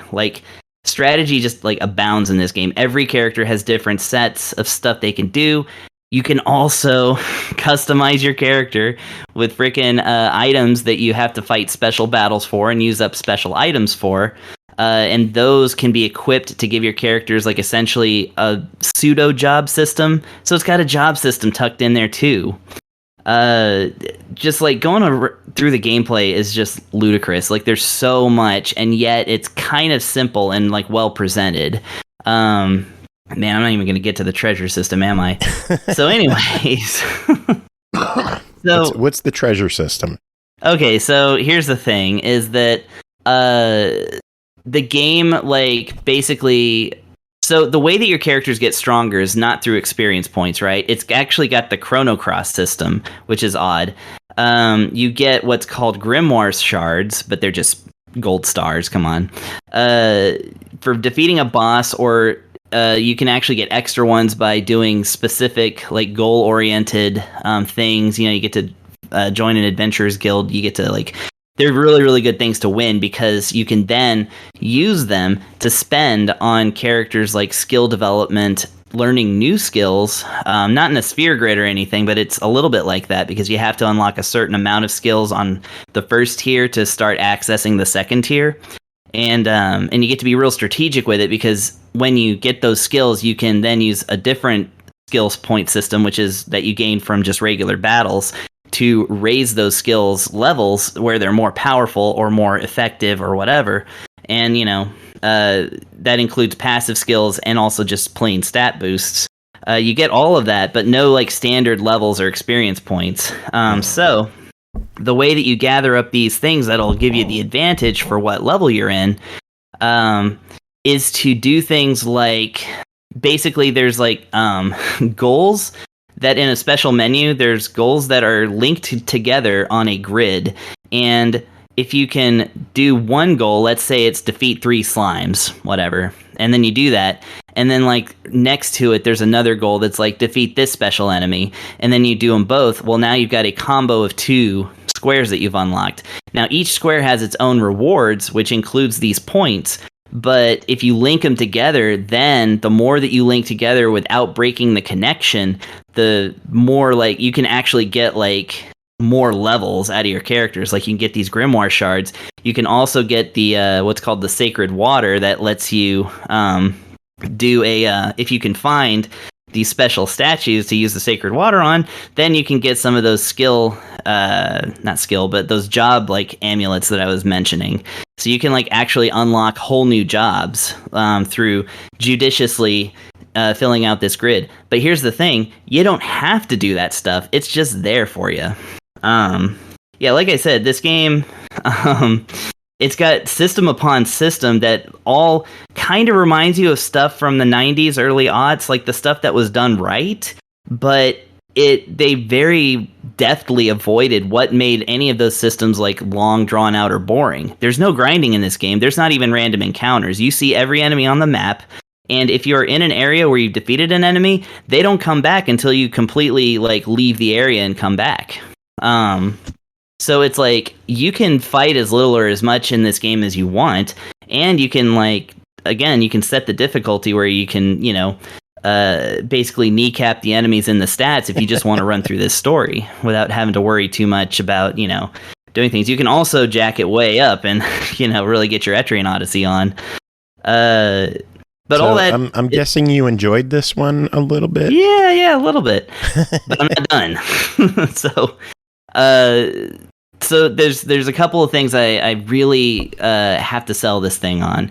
One, the aesthetics. Again, I've said this game is beautiful. It is gorgeous. The backgrounds that you'll see in some of these towns, like you'll kind of run along an upper edge and get a view of like the town, and you're gonna be like stopping and moving the camera. Like you have a little bit of camera movement you can do, and you're gonna be like looking at backgrounds and staring because they're so nice. There's scenes that you only see one time in the game, and they're just so good, and it's just like you just get lost in them. The music is incredible. It's catchy and like actually excellent. I would say it's maybe not to Chrono Cross level, but it's getting up there. There's some very Mitsuda-ish like stuff going on here. It's great tunes, and I have yet to run into the same town theme twice. So, although there is like in the larger overworld area that I'm in right now, there's the same music. It actually will change in some places. So it looks like it has a very beefy soundtrack that I'm really looking forward to hearing the rest of. And then the game, like I said, it has emotional moments. It has real character interaction, like characters kind of, because they're also diverse in like their backgrounds and stuff. Like they actually do react to each other, like, kind of realistically, which is great. But what I'm going to point out now is that the game's also funny as hell when it wants to be. I'm going to post this in the Twitch chat right now. I just uploaded it to Twitter. So there's a scene in the game. So when you're playing as the he's supposed to be a very old guy, but he looks young. That's part of his mystery. He's like 500 years old and looks like he's younger than me. But one of the mini games that you can play is a turtle race, right? And so you turtle. Yeah, you talk to your turtles and they'll say turtle back to you, but if one of them says like turtle with like 2 exclamation points, that's the one to bet on. Anyway, so you bet some of your points on this turtle and see which one wins, and you get to watch a turtle race. And while the game is doing the turtle race, the music changes from like idyllic medieval, like, accordion orchestra, like type of jaunty music. It has a straight up death metal song with vocals just for the turtle race. Could I play this right now? I wish you would. Okay. I'm good. Silence for the next 30 seconds.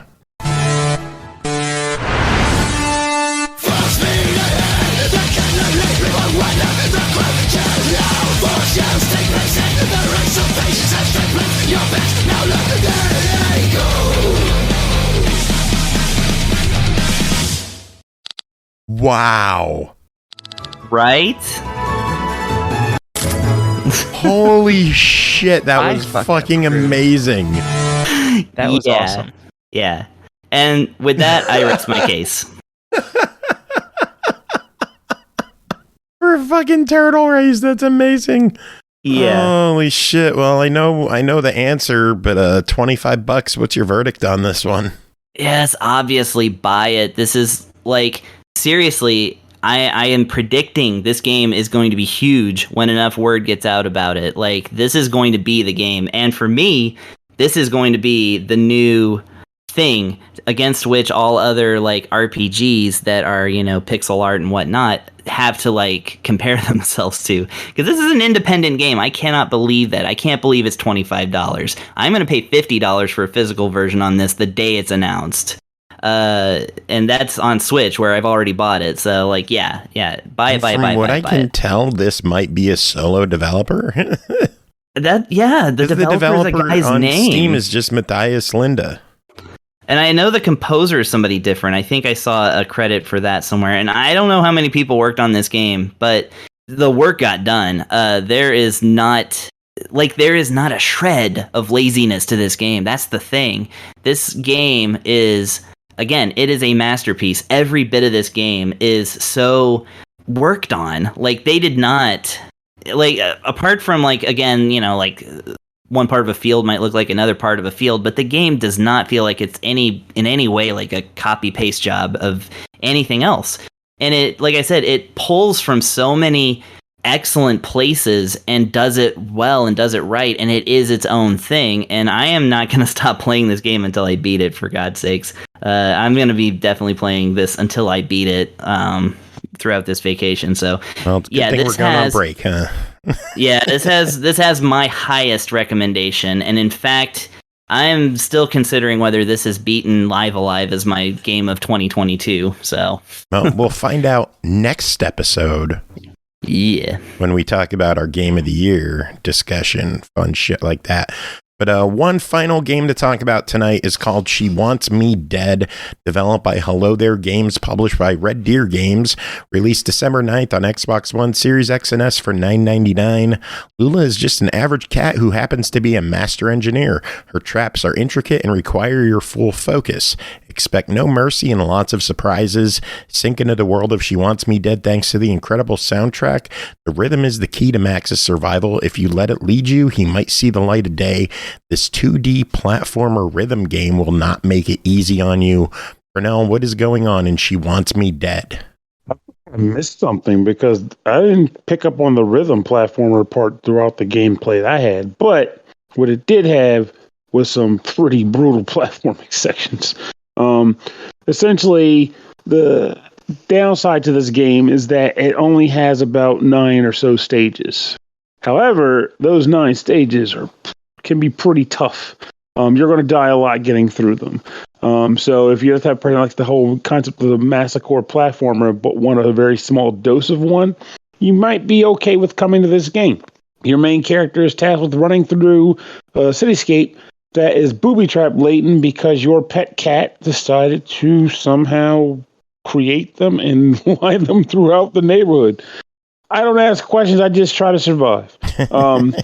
And as you play through the game, there's a song that's playing. It's actually a fully recorded like audio track. Probably even had a studio release for all I can tell, that plays over the level when you're playing through it. But each time you die, the music will kind of shift and ebb a little bit, so it gets a little different. So I guess it's meant to kind of keep the the audio pacing from becoming too drowned out and just droll. Especially because, again, you're going to die a lot. Your maneuverability doesn't consist of much, though. You can run, you can jump, and if you hold down the jump button when you land on a platform, you'll kind of immediately bounce back up. So you have to do that thing, particularly where you have to like kind of time your jumps. You can just hold it down and go boop, boop. Though instinctively, I still kind of wanted to time my jumps because it just feels natural, you know. Obstacles can range from any number of things: swinging axes, landmines, spiked levels, flames, disappearing platforms. There's a lot of ridiculous crap that's trying to kill you in this game. And again, your goal is to get from the beginning of the level to the end of the level before time runs out. You start with 5 lives. Every time you get to a checkpoint on stage, they reward you with 2 more lives. If you run out of lives, you just have to start the level over again, pretty much. The lives are pretty much solely there for the purpose of letting you start from checkpoints. If you manage to beat a level without, I'm not sure, I still haven't figured out particularly if it's without dying or within a certain time limit. I just kind of came to assume it was without dying because that's what I was shooting for. You'd unlock a gold frame. And the gold frame is a really stupid picture of your cat. Like a cat wearing like a really dopey t-shirt, or the cat set up at a tea party and the cat doesn't like these pictures. So it's like that's the reward is the embarrassment of your cat by succeeding on a level without dying. However, as you beat levels in general, also possibly related to beating them without dying, you unlock wardrobe elements, which can be used to customize the look of your character. You have to purchase these things with in-game money, though. Money of which you earn by beating stages, and also, for some reason, when you die, I've seen the cat just pay me money. I don't know why he does that. I guess he figures to loot my corpse in the end, so nuts to that. But you'll use the money to buy things like a boxing glove or a tutu, or you can make yourself Mr. Invisible because you're a freaking masochist. Harder masochist or whatever. But for the most part, the game is a consistent element of running through 9 stages, dodging traps and platforms to dodge them. The levels can be pretty short sometimes too. You'll die a lot getting to the end of them. So it's hard to say how I feel about this, because as a game itself, I mean, it's a pretty stable masochore platformer. You're going to die a lot. You're going to feel good when you succeed, and there's a good music track playing underneath it as you do all these things. However, there are only 9 levels. At one point, I thought it was actually 9 levels that reset every day, like some sort of daily challenge. But after booting it up on 2 separate days and seeing that the levels were the same, I kind of came to accept that I think it's just 9 stages. So it depends on how you feel about that kind of thing. If you feel like you need that bang for your buck, this may not be up your alley. But it's at least a try if you find yourself to fancy masochore platformers, and maybe you might want to have a new earworm flowing through your ear after you experience this one. Well, here's a question for you. Normally it's $10, and that's a try it, right? Yeah, I mean, it's still a try it regardless, because masochore is masochore. I mean, it doesn't have that sort of, like, for me to make it go from a try it to a buy it, it would have to be one of those masochore platformers that kind of adds additional elements, like that Super Mambo Quest where you can change colors, which affects how you do things, or, you know, something that goes a little beyond. But it's still a try. What if it's $1.99? That would make it a fuck it, why not? Because that's how much it is on the Switch right now. I don't know why we see these games launch at like $2 on the Switch, but it's still like full price or near full price on Xbox and PlayStation. Now, before you say it, are you sure this isn't one of those games where they're giving you a discount because you own another game in their catalog? Not that I could tell. Okay. Because I'm looking at it in an incognito window. Okay. The only reason I can think of why those companies do that kind of thing is either one, for that reason, or two, they generally make the sale go short so they can kick a bunch of sales up, and then when they go away, if someone goes to the best-selling games on the site page, their game will appear on there. Yeah. But either way, $2 is it worth it on the Switch? Why not? For $2 is a fuck it, why not? Yeah. I mean, I enjoyed it for $2 for sure. All right. Well, that is it for this episode. We made it through. We did. Precious antique did. And no shrunken were lost in the process. I could hear Aki cheering constantly. Totally. Oh, there she is. I didn't know if she was going to say anything else the rest of this show. Big thanks to the 3 of you for hanging out and keeping me company. Pernell, thanks for being here the whole episode. Big thanks to Enrique. a super awesome hyperdimensional mega team for coming on and chatting about the Night Witch with us. And you become a pro. Haha, you do it, Pernell. Never. I can keep the modesty where it is. I judge. I do not compete. Big thanks to Team 17 as well for hanging out on that interview and keeping our asses in check. They were there for you, Pernell. I didn't know how crazy you would get, so needed a chaperone. Music this episode, we are going to play some more SML Christmas-themed holiday goodness. And, I don't know which one. How about the OneUps? We'll just stick with the OneUps. There you go. Oh my God. The OneUps. At this point, you got to have at least multiple 3-up moons in your satchel there. That was terrible, Pernell. No, it wasn't. Fuck off. It's a 3. No, that was bad. That was real bad. Just hush up. While you're not even ahead. Nope, I'm gonna keep going till I crash. Yeah, shrookin'. Well, that's too late for that. And then it'll be good that you have the 3-up moon because you crashed, and then that's right. See, I can come back. I have more lives.